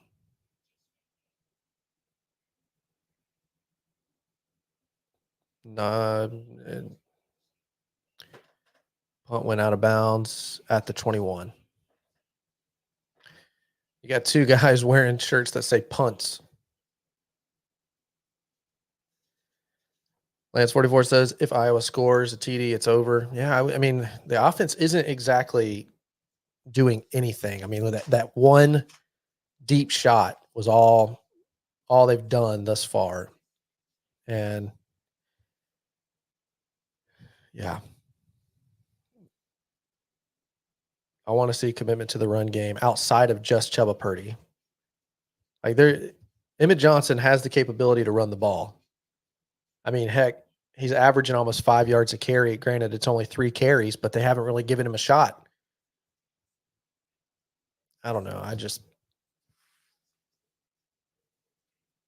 Like I said before, and I've said it multiple times already, and I'll say it again. Not a huge fan of Marcus Satterfield's play calling.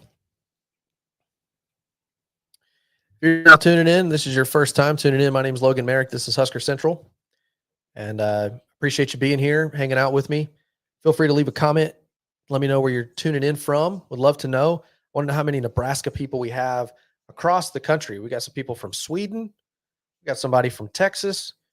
Got somebody just down the street in Grand Island. Got a couple of other people in Texas. So let me know where you're watching from. I would really love to know who all's in the stream and where you're from. But if you love Husker football as much as I do, consider subscribing. I put out a couple of videos a week and just love the Huskers. So this channel is completely for you. Man, we haven't capitalized yet. Like with Iowa 2 times now, kicking the ball out of bounds, you have to capitalize on that. That's great field position. They've given you essentially a series because essentially that's a first down that they just gave you, one first down. Think of it that way. So they gave you a series and you didn't do anything with it. Work the clock and I don't kick field goals. It's not like this offense for Iowa is a juggernaut. But we got to get on our side of the field because it's just not happening right now. All right, let's see what our defense can do. Can we shut them down?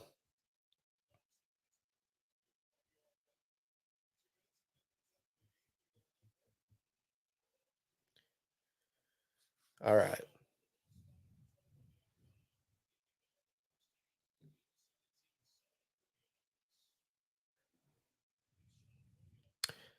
Deacon Hill under center.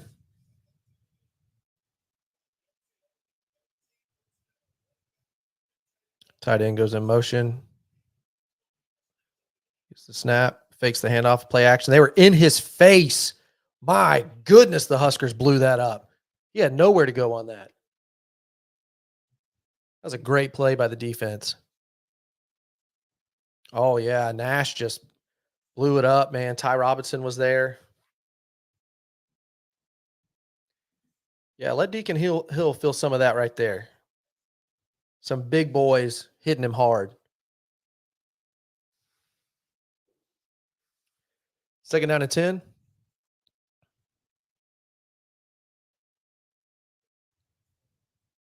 Tight end in motion. And a handoff. Oh, my gosh. Come on, guys. Ty Robinson was there for a tackle in the backfield, misses, and then he gets upfield for about 6. So it'll be 3rd down and 4.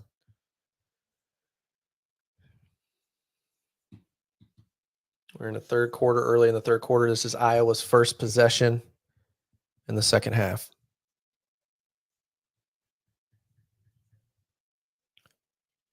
All right, so they gave him 7, so it's 3rd down and 3. We need the black shirts to get off the field.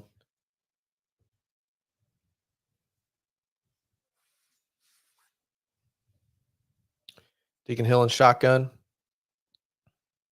Gets the snap.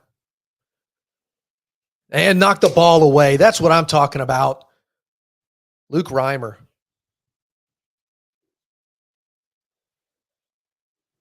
They just keep showing the dudes that are wearing the punts sweaters. They just want to see more punts. Oh, my bad. Luke Reimer didn't knock the ball away. He let the ball go and the receiver just missed it. All right. Iowa's going to punt. It's a good way for the defense to start it. And they get the punt off. Ethan Nation fields the punt. He's got some room and he's tripped up. He gets about 3 yards upfield.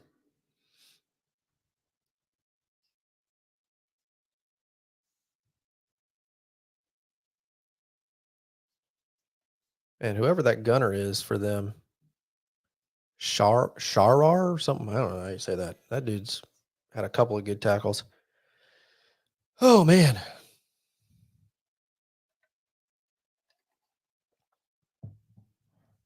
What's going on in the chat? I haven't been paying attention.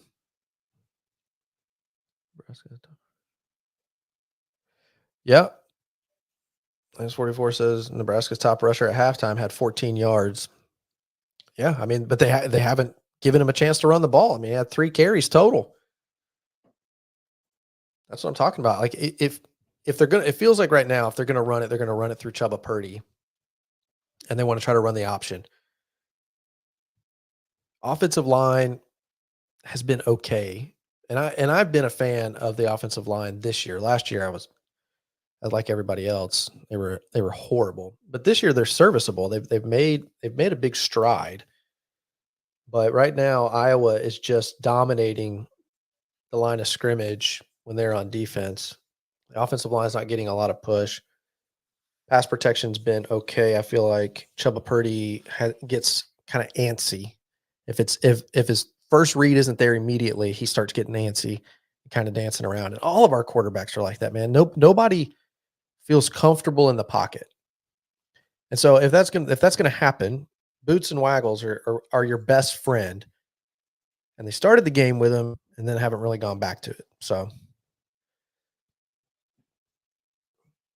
man, everybody loves that volleyball day that happened in Memorial Stadium, which was awesome.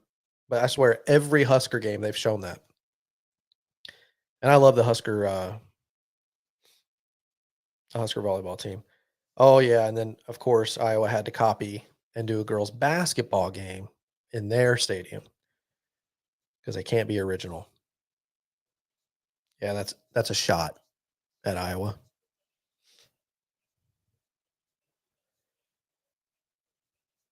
Hey, would you if you're enjoying the stream, would you like it? Would you share it with others so we can try to get some more fans in the stream? Let me know how you're feeling in the comments section. Because right now I'll be honest, I don't have a ton of faith because of how anemic the offense has been. All right, first down and 10 with 31. Chuba is in the shotgun. Looks like Emmett Johnson to his left. Billy Kemp in motion. Chuba, oh man, we're going to throw it again. Rolls out to his right. And he throws underneath Emmett Johnson. It's incomplete. Throws it. Why? Golly.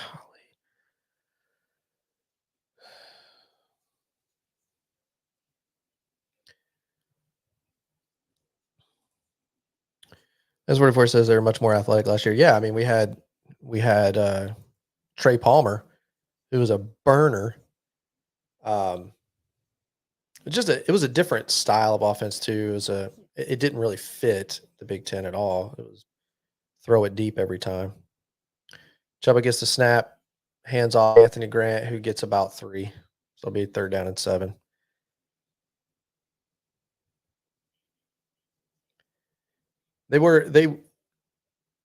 Let's also remember, like, yes, they don't have great athletes this year. I mean, they do, they're young.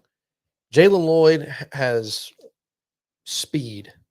Malachi Coleman has speed. And they've got speed for days. But they're just young. They've got to learn to get open. They got to learn to be physical. Last year's team was much older. And so all of our receivers on offense got hurt. Chuba in the shotgun, 3rd down and 6. Gets the snap. Looking, throws to Josh Fleeks or Emmett Johnson, who gets upfield for about 10 yards, 1st down. Good job, EJ. And I just really like Emmett Johnson. But yeah, all of our good skill guys got hurt. I mean, we were already limited on skill guys, and Isaiah Garcia Castaneda got hurt 1st game. Ramir Johnson hurt. Chuba in the shotgun, 1st down and 10. Gets the snap, hands off to Emmett Johnson, who just gets swallowed in the backfield. Looks like Teddy Prohaska just got blasted. Teddy is so big. He's not athletic enough to play left tackle. When you're 6'10" and you have speed guys, you don't have the ability to keep up with him. So he gets beat all the time by speed guys. So second down and 11. Alan says our O-line is horrid. They're not great right now. They've not been terrible this year.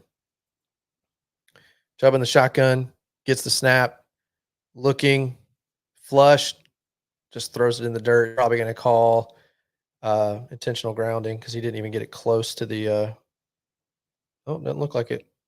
Third down and 11. He wasn't even close to the line of scrimmage.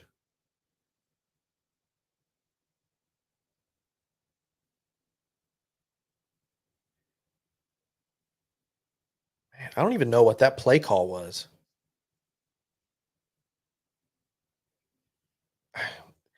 It makes no sense because EJ had to be in there to block. So he had no outlet. Third down and 11. Chuba looking, throws. Is that Malachi? No, it's Josh Fleeks. Makes a couple men miss, and he's down at the 30. That's what I'm talking about. Lance 44 says you got a lot of gray hair for being a Husker football fan. Yeah, I do have a ton of gray hair. My wife calls me the silver fox. Great play right there. Josh Fleeks just getting open. Great pass by Chuba Purdy, by the way. So it's down at the 30-yard line to Iowa 30. First down and 10. Chuba gets the pass. He hands off to Josh Fleeks, who is in motion. He gets upfield for about 2.5, 3 yards. It's be second down and 7, give or take. I don't mind that. I don't mind allowing your better skill guys. So they didn't give him 3 yards. They gave him 2 yards. I don't mind letting your better skill guys try to run it while they're in motion. I just don't like the huge end arounds because our receivers don't block well enough, and our tight ends don't either. Chuba in the shotgun, second down and 8, gets the snap, gets the ball off. Oh, Malachi, nope, Jalen Lloyd has the ball knocked away. Third down and 8. He was there. He just got to hang on to it. Jalen Lloyd. Yeah, he just let it bounce off his hands. It was there. It was there. Golly, man. Opportunities.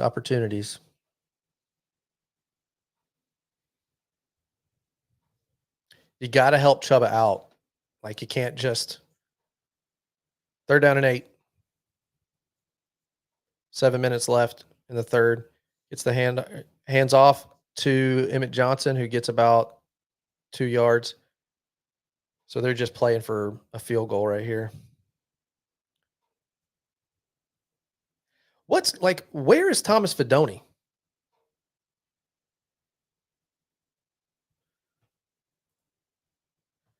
Matthew Thompson says, still very optimistic and believe we can do it, but run the dang ball. Yeah. I do feel like we are passing way too much, man. Tristan Alvano's in for the kick, 44-yard kick. It's up, and it's good. It's good. If you watched the pregame, by the way, a little pregame 15 minutes before the show started, I said I think Tristan Alvano is going to have 2 huge field goals, and they're going to be long. And that's what I'm talking about. 10-10 right there, baby. 10-10. Keep the optimism going, Matthew, and all the rest of us. Keep the optimism going. Let's change the banner. We got a tie game, Husker fans. We got a tie game. So what do we think? Do we think that the defense does their job, keeps them off the field, and we just keep chipping away offensively, just doing enough? Man, that would be huge. That would be huge. I want to say this to you guys. Um, I just started doing this last game, and then I decided I was gonna just start posting videos about Husker football. I did not know if anyone would watch or hang out with me, or I just decided to jump in. And Husker Nation has responded in a big way. Like the subscriber amount just like shot up. People are watching my videos and jumping on the live stream, and like it's just shows that literally Husker Nation is the greatest fan base there is. I do this just for the fun of it. Like I'm not looking to be some full-time YouTuber or anything like that. I just do it for the fun of it, and just wanted a place like I said previously in the stream for you guys to just hang out with me. And man, I really appreciate it. Like this is a lot of fun for me. I hope that you guys are enjoying it. Um, but I just love the Huskers, man, and want to see them succeed and come back to their former glory. Um, because as a Florida guy, growing up in Florida, being a Gators fan, and then moving here 7 years ago, I drank the Kool-Aid big time, became a huge Husker fan, and I've not gotten the chance to see Husker football be relevant.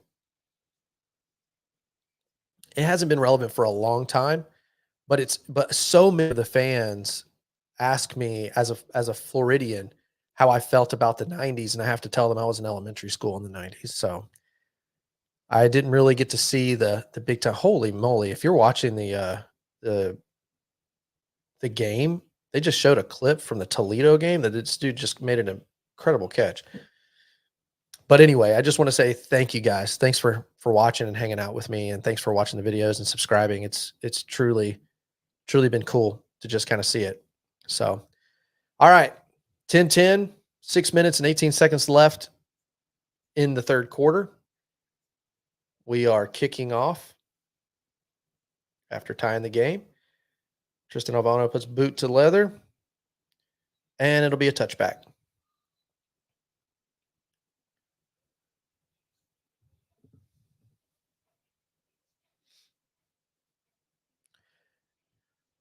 Yeah, EJ is a stud. He has been better than I thought he would be. Like I thought he would be serviceable because he's young, but he is. I mean, the way he runs, I love the way he runs. He just hits the hole. There's no stutter step like with Anthony Grant. It's this kind of stutter, stutter, stutter. And he doesn't hit the hole, or he just misses the hole. Not EJ, man. He just goes. Hill gets the snap, hands off. He's met at the running back is met at the line by Isaac Gifford. He's able to get about 3 yards.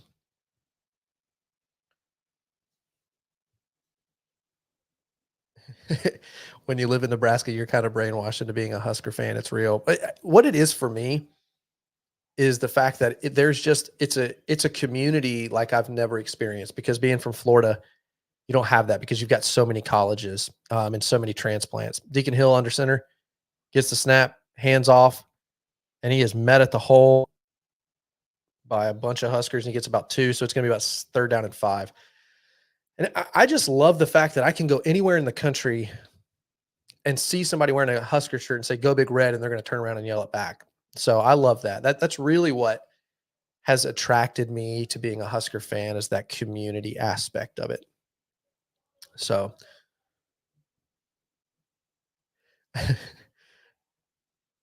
everybody commented on my gray hair, man. Yep, you definitely get gray hairs watching this team. All right, 3rd down and 5. Deacon Hill and shotgun. Gets the snap. Looking, fires. Oh, that was almost an interception. Who was that? I couldn't tell who it was. I think it was Tommy Hill. Yep, Tommy Hill. Almost, man. And that would have been to the house. He played that little stop and go, or little button perfectly. Oh my gosh. If the receiver had not played defense on that, he's going to the house. So they will punt. Great defense once again. Iowa punts. Ethan Nation fields it. Got some room, and he just kind of dances and gets tackled immediately. He had room if he'd have just went. That's the hard thing about young guys, man. That when they make that transition from high school to college, and then of course college to the NFL, there is a speed factor you have to get used to. But the Iowa Gunners, man, they are doing their job. Matthew says, "Let's go."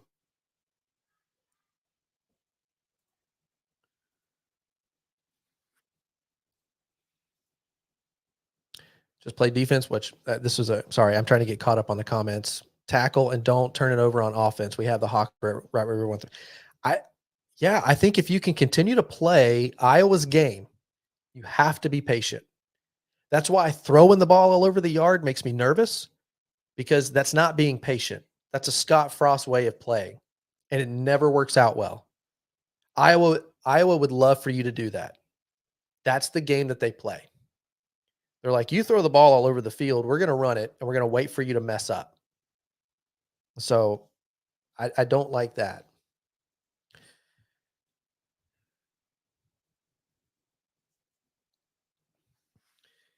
Man.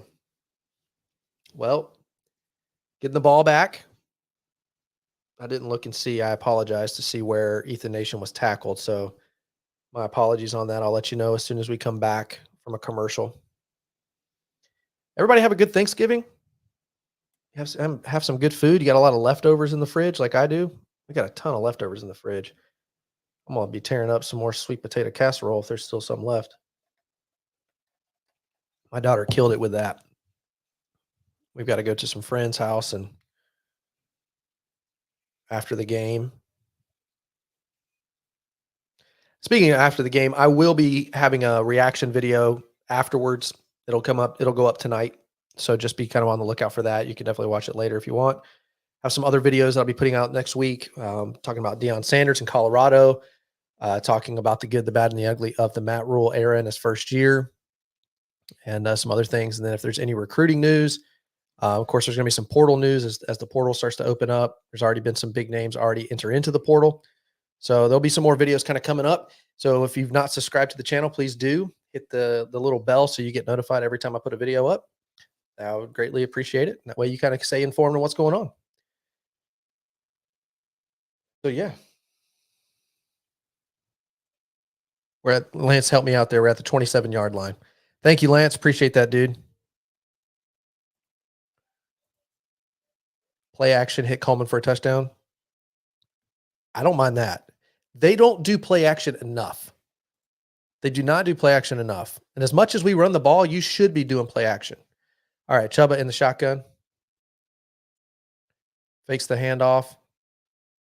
Runs out to his right. Dumps it to Anthony Grant, who gets like a yard.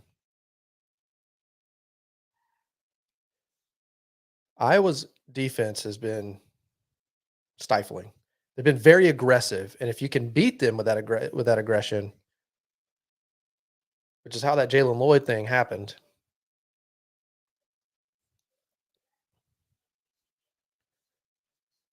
All right. We got 2nd down and 9. Alex Bullock in motion. They hand off to Anthony Grant. See, he dances. If that had been Emmett Johnson, he had a hole. He gets about a yard, but he had a hole. But because he dances, he didn't get anywhere. But if he just hit the hole, he'd at least easily had 5.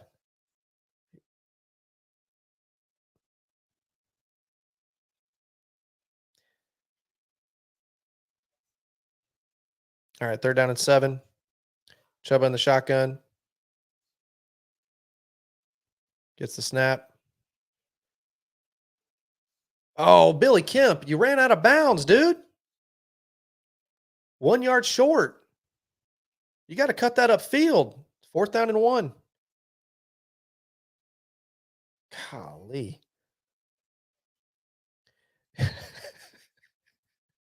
Unless your name is Barry Sanders, you cannot dance in the hole. That is so true. And I miss Barry Sanders days, man. Like he had some incredible runs.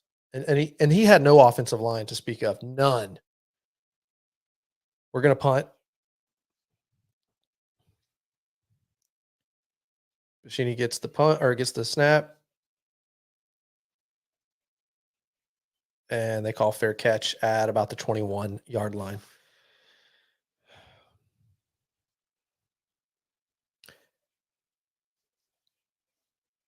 Is that guy being awarded something and he's wearing an Iowa hat?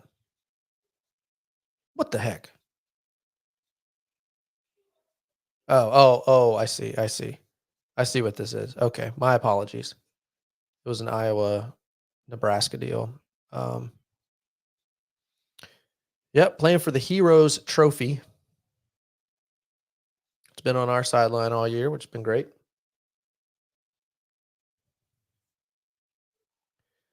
Deacon Hill under center. First down and 10. Takes the snap, fakes the handoff, will play action. Goes deep. Oh, and he gets smoked. Ty Robinson absolutely destroyed him, and he never got the ball. He got the ball off, but it didn't go anywhere. Could have been an interception. He's hurting. He felt that. He's not smiling as much as he was in the first half. He kept smiling a lot. Oh, I'm sorry. It wasn't Ty Robinson. It was Nash Hutmacher. And Nash was held like a mug on that thing. Man, Nash was held so badly. How do they miss that? Second down and 10. 2 minutes, 59 seconds. Hill gets the snap, and the shotgun hands off, and they smother it. He picks up maybe a yard. Prince William yelling.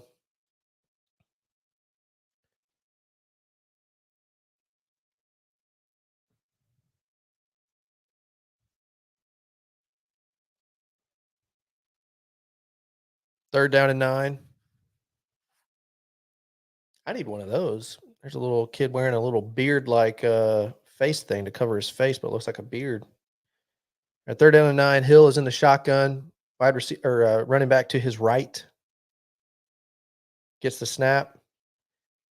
And they do an end around. They force it back up the field. Yeah, and they tackle. Good deal. I thought for a second there he was going to get it. So they stop him after about a 6-yard gain. And Deacon Hill is hurt, and he's holding his ribs. Isaac Gifford with a great tackle right there. I wouldn't be surprised if Deacon Hill doesn't go into the medical tent, be looked at. He got destroyed. Nope, he's going to sit on the sidelines with his helmet on. Polar Bear absolutely put a lick on him. Here's the punt from Iowa. They're moving quick. It's not a great punt.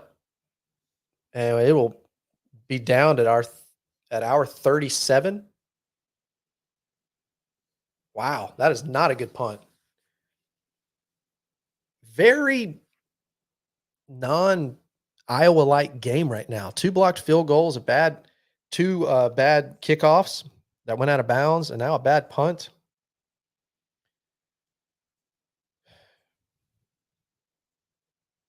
Hey, I'll take it, though. I want a bowl game, baby. I want a bowl game. I'd love to be able to stream another game.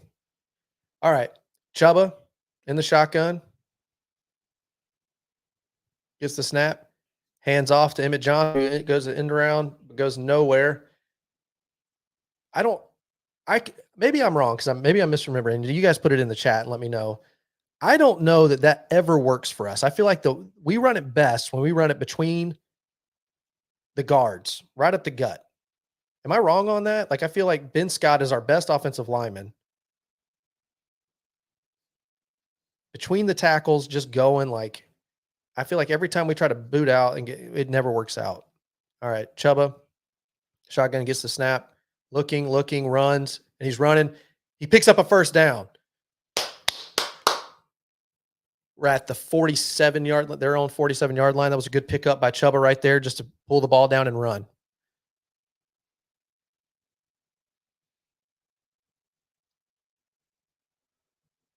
Emmett Johnson with a great block on the middle linebacker.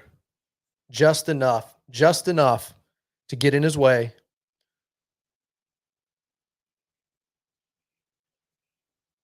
Chubba under center, first down and 10. Gets the snap, hands off to Emmett Johnson. What are we? Why? What is that? Why are we not trying to run? Oh my gosh! So we lost one, FYI. Just if you're not watching, Castro, the safety, just absolutely they're playing for the fourth quarter. So into the third, Castro blew that up. I do not like the handoffs that go in because I don't feel like they ever go anywhere. Just like the wide receiver screens don't do anything. Our wide receivers and our tight ends do not block. They're not good at that. Malachi Coleman's still growing. I've heard and read that Malachi Coleman was a great great blocker, wide receiver in high school, but this isn't high school. And I know he's going to be a stud. Hear me. He's going to be a stud, but our wide receivers are young and they cannot block. And Thomas Fidone is god awful at blocking. And so I don't like that. Like they never go anywhere when they try to play on the edges like that. Matthew Thompson asks, who has the best chance at being QB1 come the start of the 24 season? I say it's most definitely going to be out of the portal. I mean, Chuba hasn't done anything this game thus far to hurt it, but also not help it. Like he's just kind of a guy. Like he looks like a backup quarterback right now to me. Serviceable. So I agree with you, Matthew. Like I think it's going to be someone in the portal. Would love the guy from Texas Tech that I didn't even know he was at Texas Tech. I watched him at Oregon. I can't think of his name right now. If you remember in the chat, Alan, if you're still in the chat, you'll know because you're the one that said from Texas Tech. The guy from Texas Tech, big arm, tall guy, very mobile. Doesn't look like he'd be mobile, but he's very mobile. Would love to see him. You have Will Rogers from Mississippi State, who just went into the portal, who's third all-time SEC for yards and touchdowns. Chris says, whatever happened to a counter against these fast defenses? Yeah, I that's what I'm saying. That's exactly what I'm talking about, where it feels like our offensive play calling is so bad. Like, it doesn't make sense. It feels like they just kind of like roll the dice and they're like, all right, it's a 7. All right, play 7. Like, it doesn't feel like it makes any sense. It has no thought to it. It has no feel. It's just very clunky. They at the beginning of the game, they were trying to help Chuba out by booting him out. Where'd that go? Like, he's just basically scrambling at this point, which I realized Iowa kind of took that away with their corners and their safeties essentially playing spy on him. But still, man, it's brutal.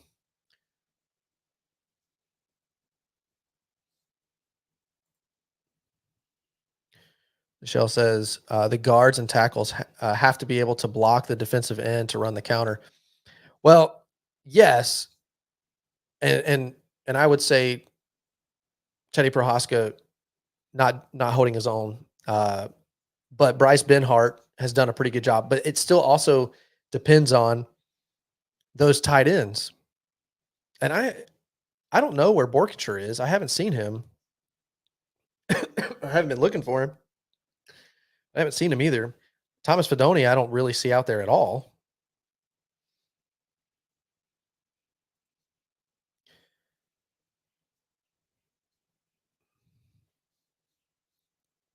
All right, fourth quarter.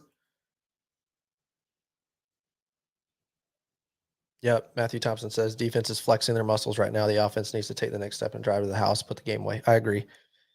All right. Chuba in the shotgun, gets the snap, looking, throws. Speak of Thomas Fidone, there he is for about a 4-yard catch.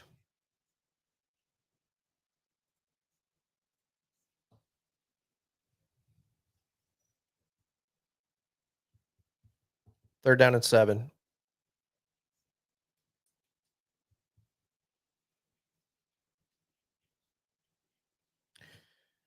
So Tristan Alvano, if they get it downfield, he would be kicking against the wind now. Chuba in the shotgun gets the snap. Oh my God, he fumbled the ball again. Nobody even touched him.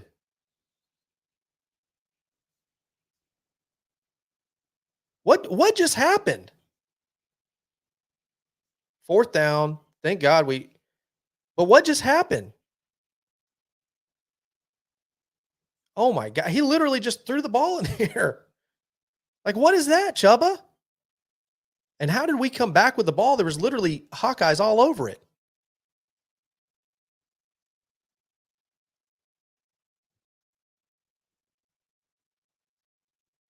What in the world? 4th down and 4. What are we doing? They are not about to try to kick this with Tristan Alvano. Are they? Do you guys have any faith going against the wind? It's a bomb.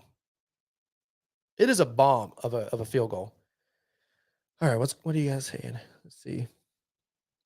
Got to run north and south, Matthew Thompson. Yes, that's exactly what I'm saying. North and south. You just said it way better and more concise than I did. We don't have talent to run anything else. Yeah, one of the things that we've gotten better at that was really, really bad to start the year, like the first 3 games, I would say, is pulling guards. Like we were really bad at that. And I think, don't quote me on this, but I think that with Ethan Piper, when he got hurt, yeah, okay, they decided not to kick, so they're going to punt. I feel like that might have gotten better, but I don't know if he was the culprit or not, or they just worked on it a lot and gotten better at it. All right, Bashini punts the ball. No touchback, no touchback, no touchback, no touchback. Oh, yes. We downed it at the 1. We absolutely just downed it at the 1. What a kick. Way to get down there. That's playing Iowa football, baby. Phelan Sanford, dude. My guy. The country singer. My guy. 10-10, 13 minutes and 15 seconds left in the game. All right.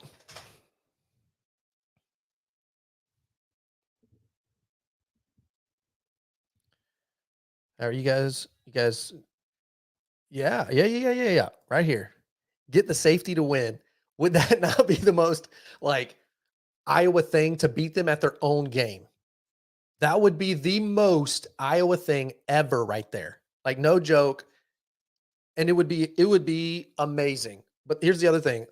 Please don't let them just I feel like this happened with Wisconsin. It wasn't on the 1, but we had them down in their within the 10, and then they just like went all the way down the field and scored.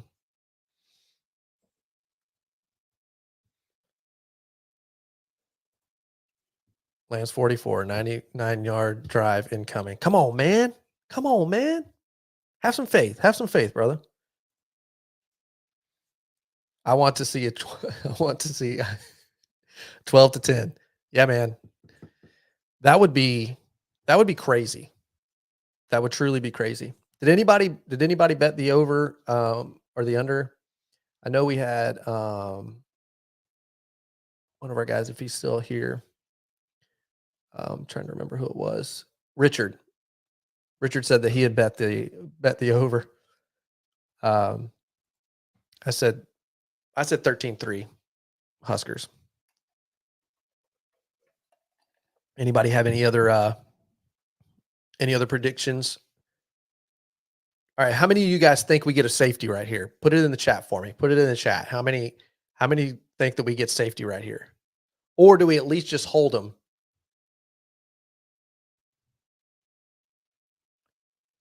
Oh my gosh. Now this right here, this is what I'm talking about right there. Sack, fumble, touchdown with a polar bear. Oh my gosh. That would be sick, man. Big guy touchdowns are the best. All right, here we go. At their own 1-yard line. Deacon Hill is just now running out. I don't know what that's about.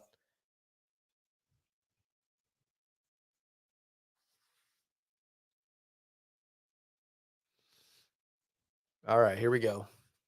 Deacon Hill under center. And he just takes it. He gets about 1. They do the little brotherly shove. QB sneak. Oh, they said he got 2 yards on that?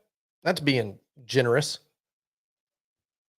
I thought he barely got over the line of scrimmage. 2nd down and 8.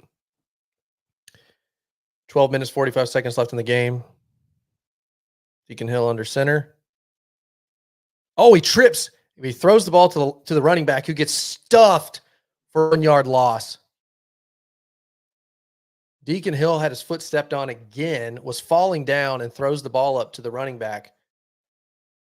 So you're going to have 3rd down and 9.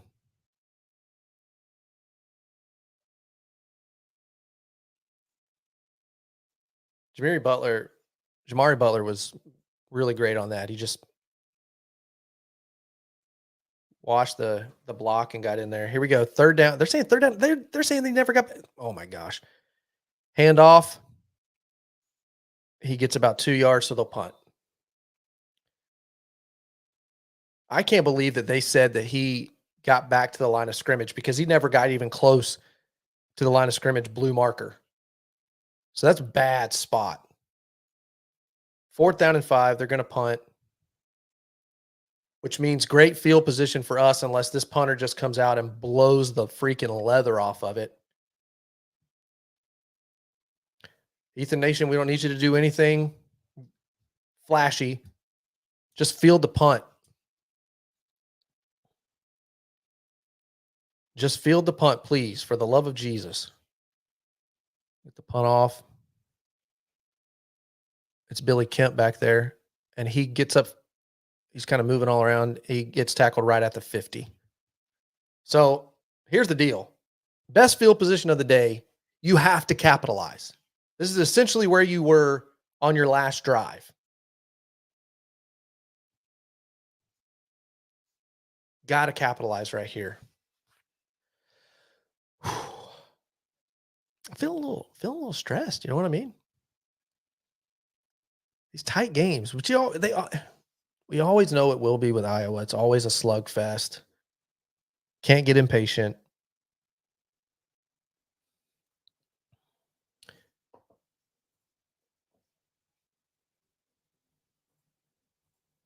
All right. Any predictions on what we do here? All right. Here's what I want to know. Give me your prediction in the chat. The first play that we run right off the bat from the 50. When it comes back from commercial, what are we running? I'm going to call.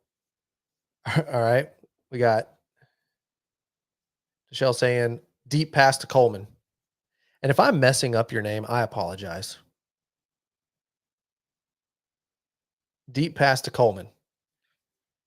I'm saying we're going to run an option play, and it's going to go for like a yard. S44 says run up the middle. I wouldn't mind that either. What else we got? Anybody else got any predictions they want to put in the chat? What would you like to see?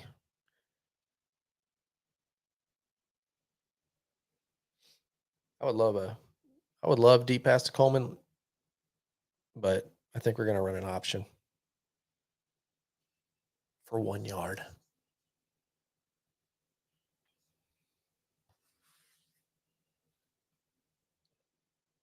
Oh, wow.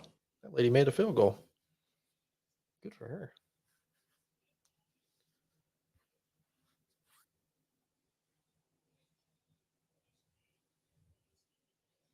Oh, my gosh. I know her. If you're watching I'm going to have to shoot her a text. That's crazy. Getting honored at the game. Good for her. All right. Got the ball at the 50. 4th quarter. 10-10.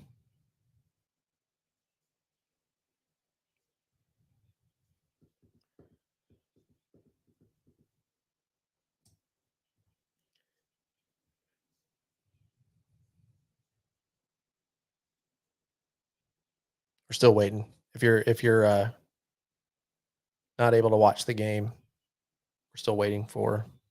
Here we go. Finally, took it off of the TV timeout. All right, 11 minutes, 9 seconds left in the game. Chuba under center. And we do a Billy Kemp. Hey, I was right for a 1-yarder, but golly, man. We are not good blocking on the edges. Why do we keep running that stupid crap? Those are just such stupid plays.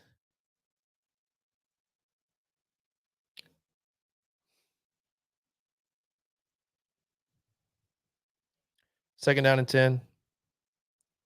Chuba in the shotgun.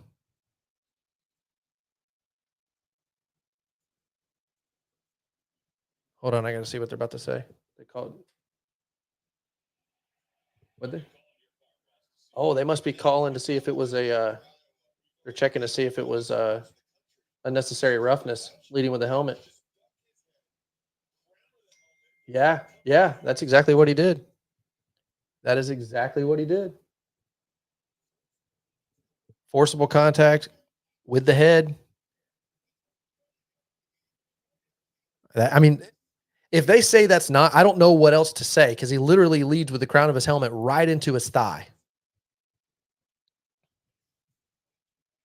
So they're reviewing this to see if it's unnecessary roughness. If it's, I don't know, can you call that targeting? If it's not, I mean, I guess it's technically still targeting, like, but he didn't go for his head. He hit him in the thigh, trying to force the ball out.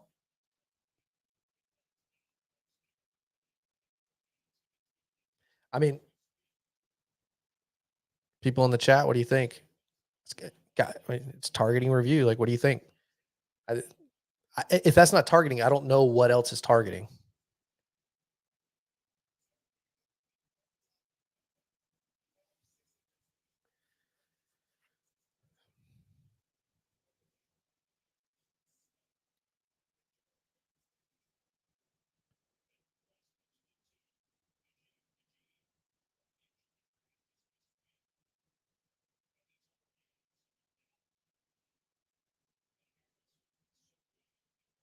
Man.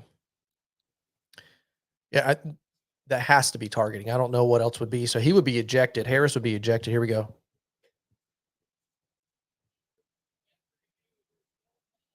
What? What is targeting then? What is targeting? I don't know what targeting is. If that's not targeting, what is?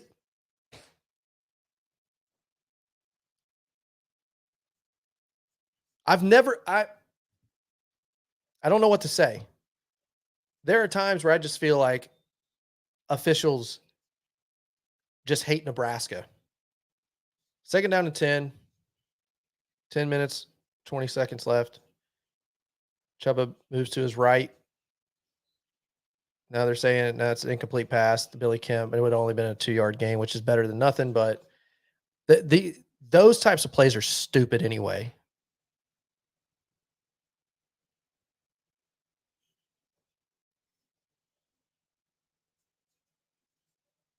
Golly, man. Third down and 10.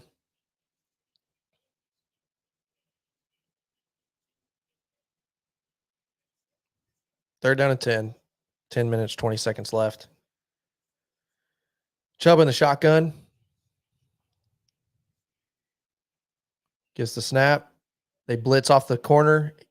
Oh, sorry, I'm saying that, but that's a first down to Alex Bullock. He got the ball off just in time as they were blitzing right off the edge. That's a huge first down right there. Matthew Thompson says, this is where you win the game. This is all those hard practices, all those days in the dorms and the spring training. Yep, this is where all that pays off and go win the dang game.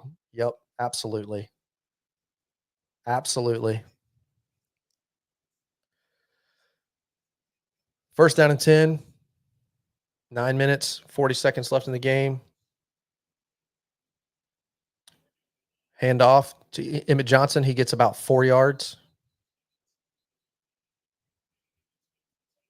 I am still blown away at the not targeting call. Okay, they're saying that's only 3 yards. Look like 4 yards to me. Me and the officials are on two different playing fields today. I'm seeing it one way, which I know they would say you're seeing it like a fan, but That lady, how she is trying to sleep. Keep the clock running, play the game. Yep, on Iowa's end, I agree. 2nd down and 7. Chuba under center. Gets the snap. Hands off. EJ gets met in the backfield, kind of dances way too much, and he gets about a yard.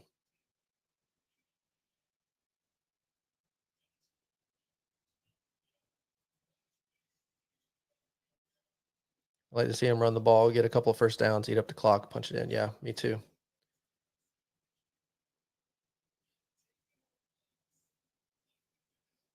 least they tried this time. 3rd down and 6. 8 minutes, 20 seconds. Just keep winding the clock.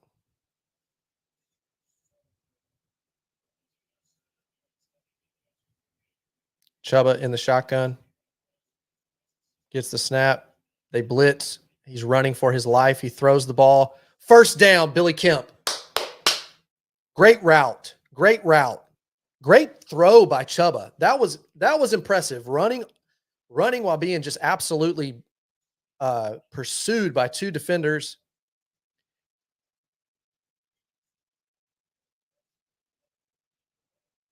Great job. That would have been a 1st down on Sunday too. Got both feet down.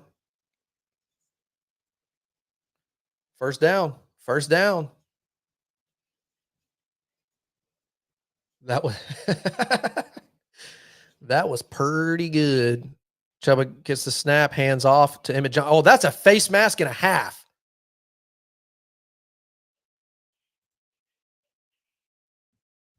Is that not a face mask?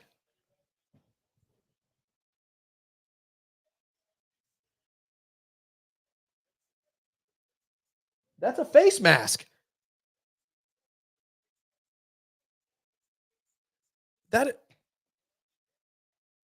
is a, my goodness.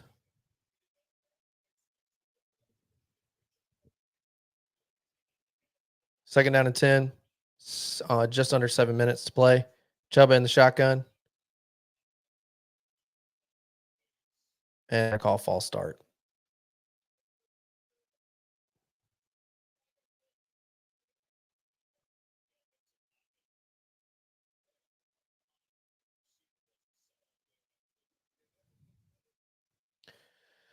So now we're going backwards. 2nd down and 15. We cannot beat ourselves. I think, is that the first offensive penalty? I think it is. I think that's the first offensive penalty we've had.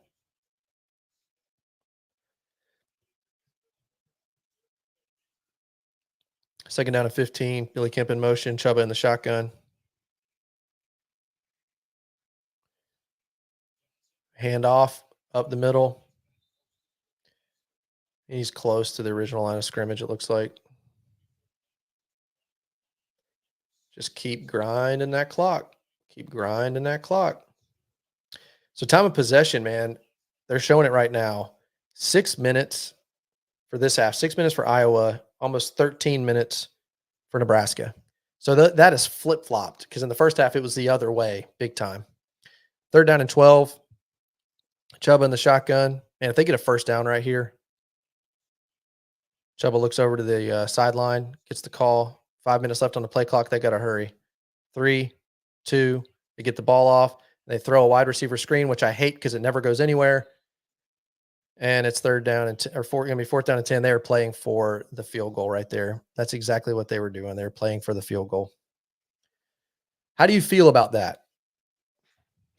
Do you like them just playing for the field goal, getting into where it's just right in the center? I never know how to feel about that kind of stuff. I mean, I felt like we were already in field goal range. It's a 44-yard field goal going against the wind. Tristan Alvano. Here's the snap. Kick is up. He missed it. He wasn't even close. It wasn't even in the same zip code. Matthew, be looking for it out in Grand Island because that's pretty much where it was.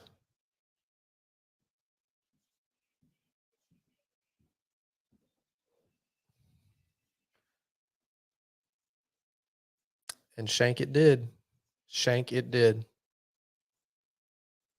Ralphie says horrible. And all that for what feels like nothing. Although I know we were grinding clock and playing the game, and it's gonna be hard to get a field goal on that side of the field.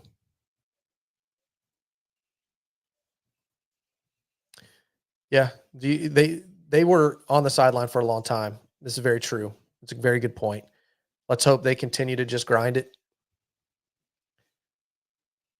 But man, that stings. That was your chance. And from all I've heard is Tristan Alvano has been begging for a chance to win a game for us. And I feel like every time he's kind of put in that position, it's never even close. It is literally a shank every time.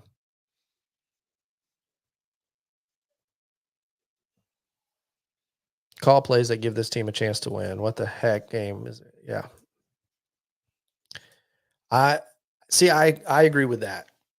I don't know why you don't play for the first down instead of playing for the safe call of a wide receiver screen that won't go anywhere, because they never do. Because again, I'm a broken record today. We cannot block on the edges. We're not good enough. And so that felt like, oh, let's just kind of get it, center it up, and give Alvano a shot. Obviously, at 44 yards, it had enough leg. It was just not even close. Not even close. And here we are, 10-10. I'll tell you this, I do not feel like going into overtime is an option, because that will not work. I feel like it would be the same outcome as last time. Although I will say the second half, the defense has done a much better job than they did in the first half. Let's hope they keep it up. Let's hope they get a stop here and we grind clock to ultimately win the game. That would be sweet. But you guys let me know, how are you feeling right now? I mean, we're about 5 minutes left in the game. 10-10 game. Do you feel like we pull out the win? Let me know in the comments. Oh, man, I feel the stress. 5 minutes, 7 seconds left if you are unable to actually watch the game. First down and 10, Iowa.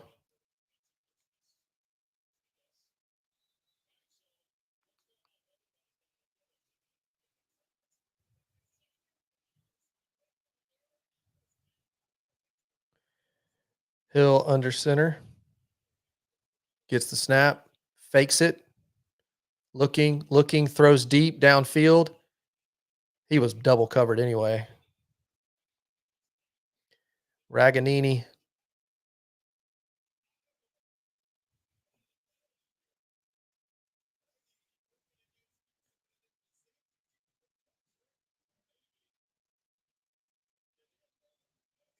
Oh, now they're saying he was held.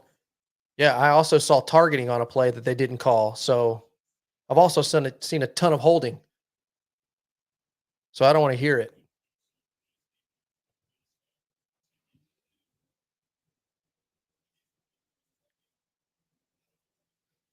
Like I said, we're going to play in overtime. Newsom's down on the field. He's kind of squatting. Ralphie says we got away with the jersey pull. Actually, it wasn't even his jersey. It was the little thing piece of cloth you put up on your nose to kind of help keep your face warm a little bit. It was that he pulled. That was around his neck. I wouldn't call that pass interference. I'd call it holding. But honestly, I don't care, because I've seen so much holding on their offensive line, and that targeting call that was not called. Come on, man. All right, 5 minutes even. Second down and 10. Ball is on the 26-yard line. Deacon Hill all alone. Gets the snap, the shotgun, throws. Pass is caught for about a 7 or 8 yard. Raganini right there. It looks like they're giving him 7 yards, so it's going to be 3rd down and 3. And if we hold them right here, but we cannot let them slowly, methodically milk the clock and get a field goal. Oh, they gave him 8 yards. Okay. 3rd down and 2.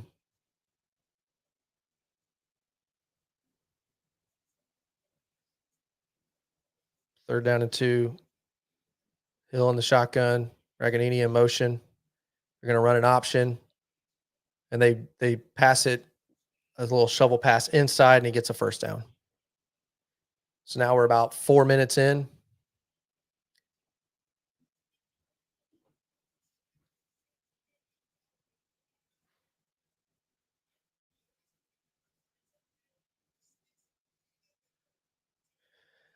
Oh, man. 1st down and 10, Hill under center. Hands the ball off, and Prince Will Human yelling back there for a 4-yard loss. Love it. True freshman right there, guys. True freshman. It's going to be 2nd down and 12.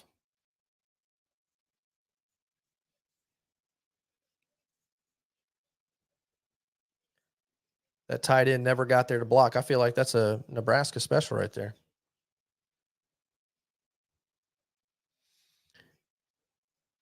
Michael Armstrong says, don't think they can get a game-winning field goal at this point. We'll see, man. We will see. I hope not. All right. Deacon Hill and shotgun. Back to pass. Throws over the middle. And he hits whoever number 6 is for them. I'm not sure who that is. Anderson for about a 7-yard gain. Little slant. So you got 2 minutes, 47 seconds, 3rd down and 4. And if we can hold them.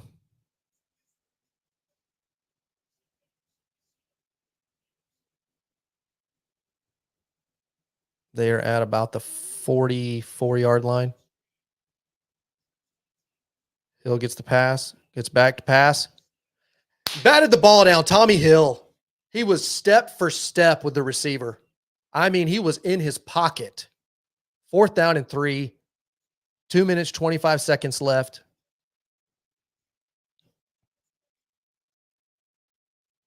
Oh, my goodness. What a play by Tommy Hill. He's had a good game. He had a rough game last week. He's had a good game this week. 4th down and 4. They punt. They get the punt off. Fair catch called at about the 12. 2:18 to play. Got to grind some clock. Got to grind some clock. All right. I think this is where the rubber meets the road, ladies and gentlemen. Rubber meets the road. If you're just now tuning in, thanks for tuning in. This is the best time to do it. 2 minutes essentially left on the clock. We've got the ball. We have a chance to go down and put this game away and be bowl eligible. Let's don't go 3 and out. I do not want to play for overtime. This team is not built for overtime. So let me know how you're feeling in the chat right now.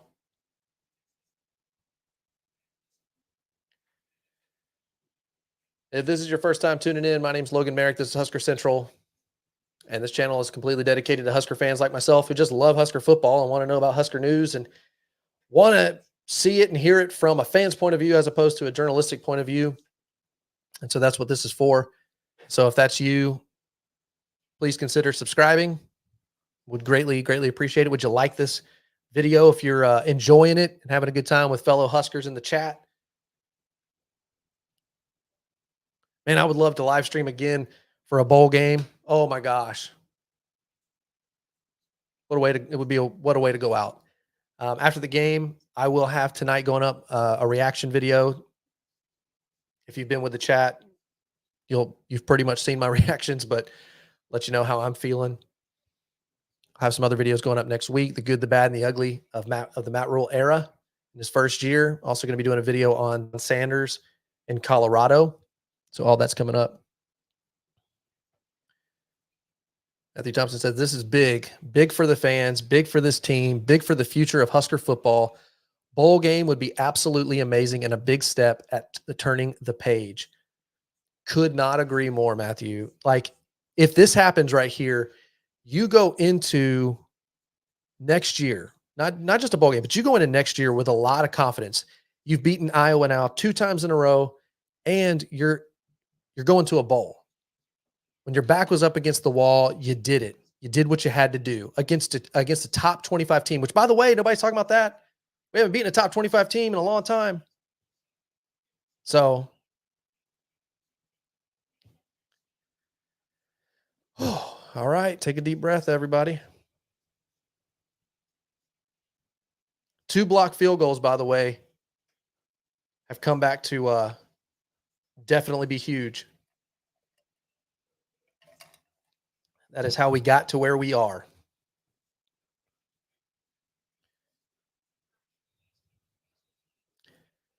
All right, here we go. Chuba in the shotgun. Hands off to Emmett. Nope, he keeps it, and he gets a first down.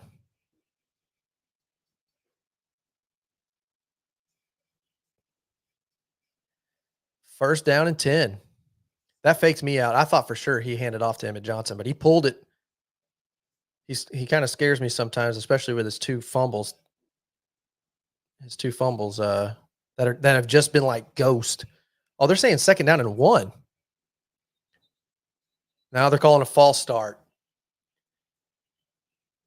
We got gypped anyways on that.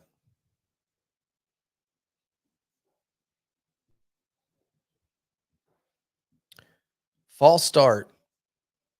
Ragler? Never heard of him. Oh my gosh.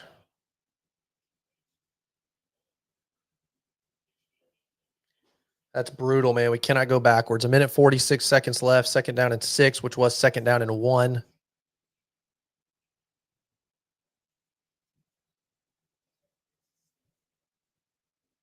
Yes, every time we do get a false start. And the worst, it happened last week too against Wisconsin. Teddy Prohaska. You cannot be in your own stadium and false start. Like, you literally know the count.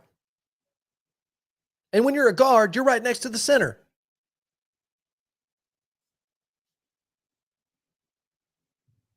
What's going on?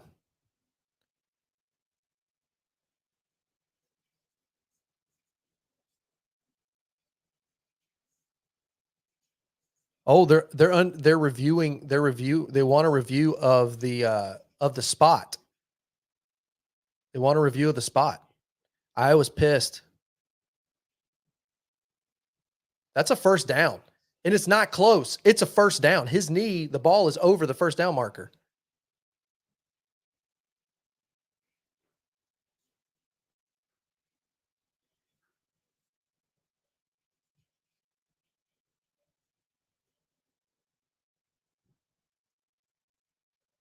Man, that looks like a first down to me.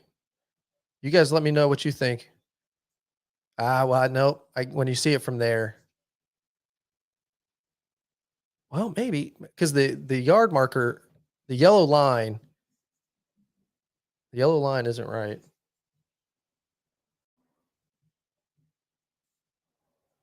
Ralphie says he's inbounds and all over the line. Shell says they've been effing up the spots all game. I agree with that. They have certainly. So they're reviewing. If you're just now tuning in, they're reviewing the spot.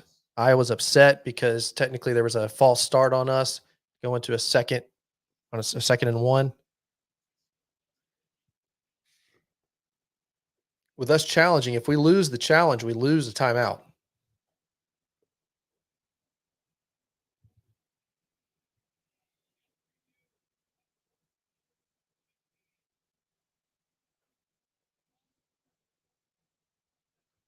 They say the false.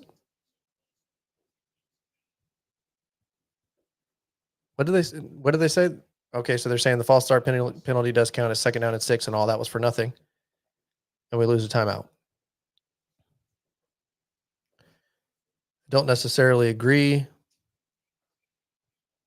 with it. I mean, it was close, but this officiating crew has been pretty much blind the entire game. I mean, I guess they're just letting them play, I guess. I don't know. Oh, no, so now we're down to 1 timeout. Iowa has all 3. We cannot go 3 and out here. Second down and 6. Chuba in the shotgun. Gets the snap. Looking. Throwing across the middle. He's got Malachi Coleman for a first down, baby. We got to go. We got to go. We got to go. And I better not see them huddling like they did last week. We got to go.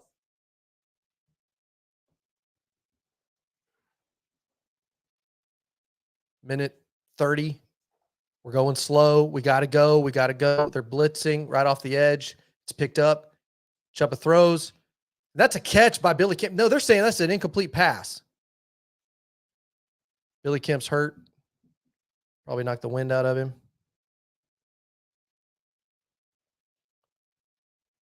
Yep, that's an incomplete pass. Well, that stops the clock anyway.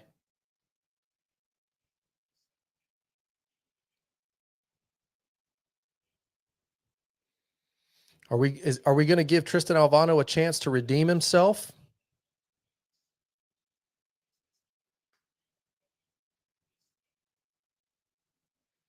Tristan Alvano going to get a chance to redeem himself from the last kick? We got a long way to go. Second down and 10. We're on the 30-yard line. Chuba gets the snap and shotgun. Throws to Thomas Fedoni, who gets a catch. He's about 5 yards upfield. It's a gain of 5. So the clock stopped for some reason. Now it's going into minute 17. Third down and 5. Get the snap. They blitz. Chuba throws the ball to Malachi Coleman up in the air.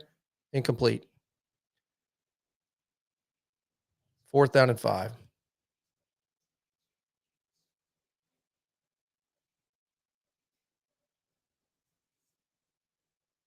What happened with the game clock? And they are so slow to get the ball going. So it's fourth down and 5. We're going to punt. A minute 8 seconds left. Iowa has all 3 timeouts left. The offense is putrid.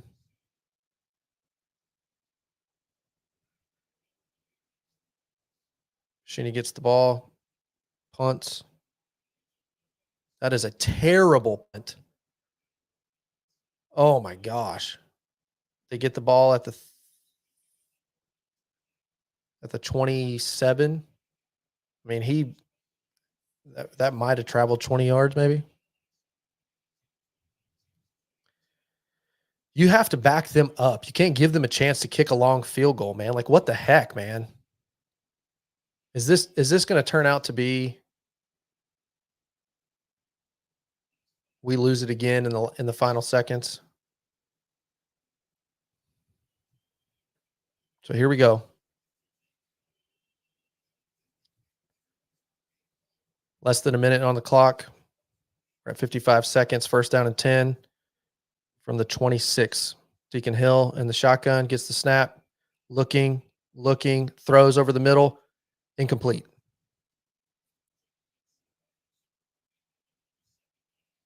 Feeling antsy. 50 seconds left.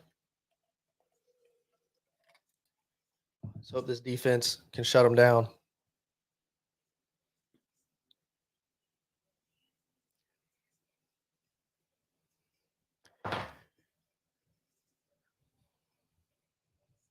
Second down and 10. Hill in the shotgun. Gets the snap. Oh, there's a blitz. And he goes down for a sack. Jamari Butler. We call a timeout. 40 seconds left, 41 seconds left.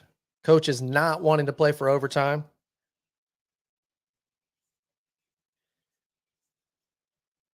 Jamari Butler got there big time. Deacon Hill steps up, and then Nash finished him off. They tried to strip it, and they almost did. Oh, my gosh, and Prince William and Yellen is getting held like nobody's business. That's what I'm talking about. I don't care that hold wasn't called against Quentin Newsom because they've been held all game. Third down and 12.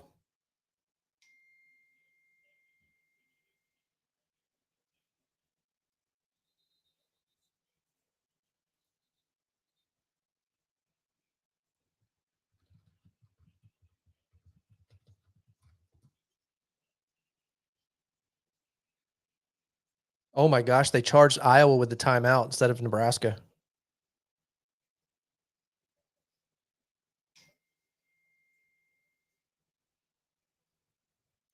All right, here we go. 3rd down and 12.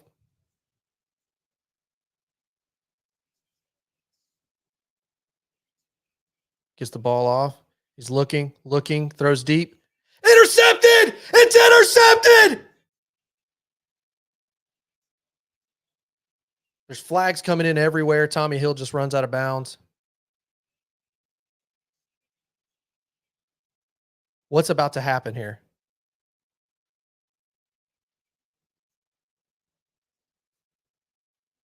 They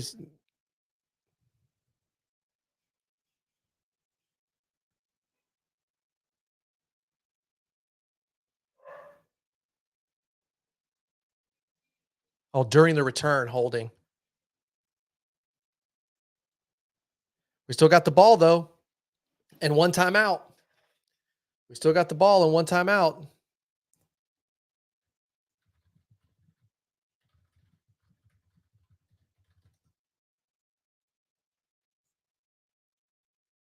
Tommy Hill. I said, guys, did I not say he's having a good game? That's what big players do. They come up. Oh my gosh.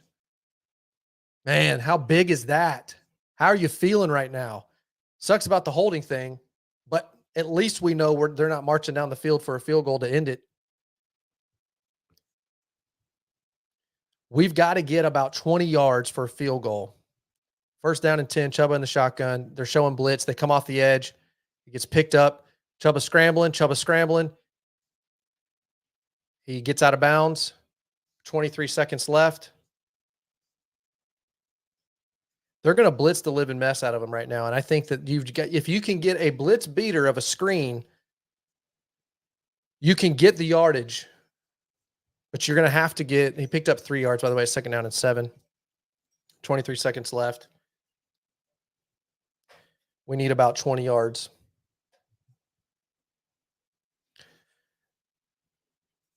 Ten on the play clock. Why is this taking so long? 5, 4, 3, 2, 1. Get the ball off. 0. My gosh. And we had to use the timeout. This is the time management for this coaching staff is so horrid. Get to the line. How do you not have an idea of this is what we're going to call? This is what we're running. Jeez, man.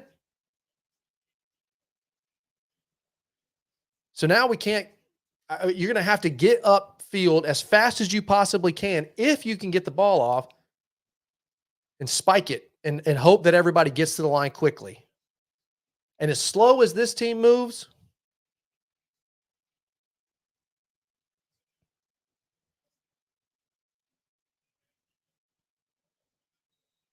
.23 seconds, 2nd down and 7.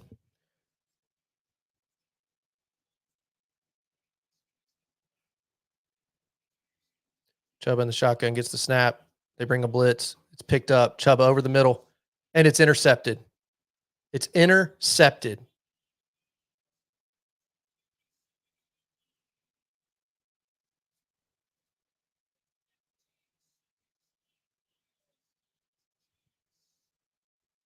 I don't even know what to say right now. I don't know what to say. Why you're even throwing into the middle of the field makes no sense. You don't have timeouts. You don't have timeouts. So why do you throw to the middle of the field? You've got to throw to the outside.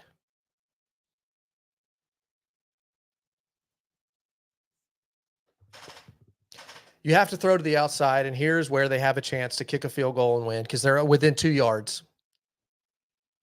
Out of the gun, they hand off, and he's inside the 25. Game's over.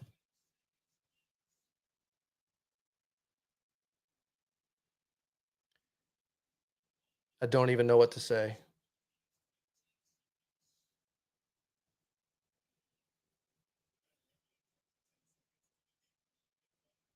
I'm gonna cry too.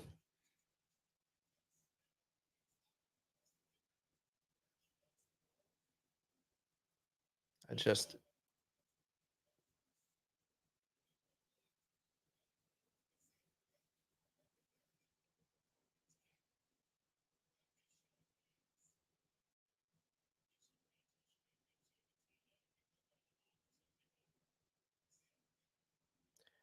this team, I don't know what to say. I don't know what to say. Like how is it that you get an interception with less than a minute left on the clock?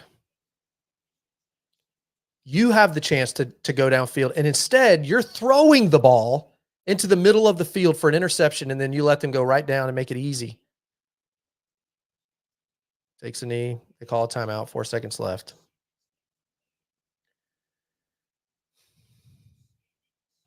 Well, thanks for watching with me. I really appreciate it. I hate that this is the way that it ends.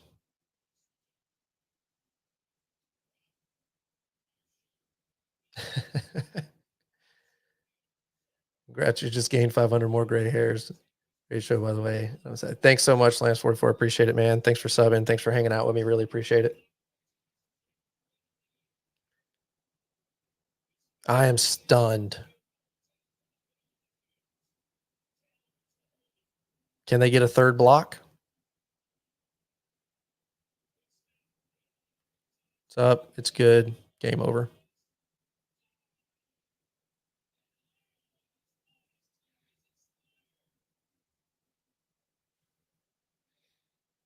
Yep. Well, I will have a reaction video later on tonight. Thank you guys for hanging out with me.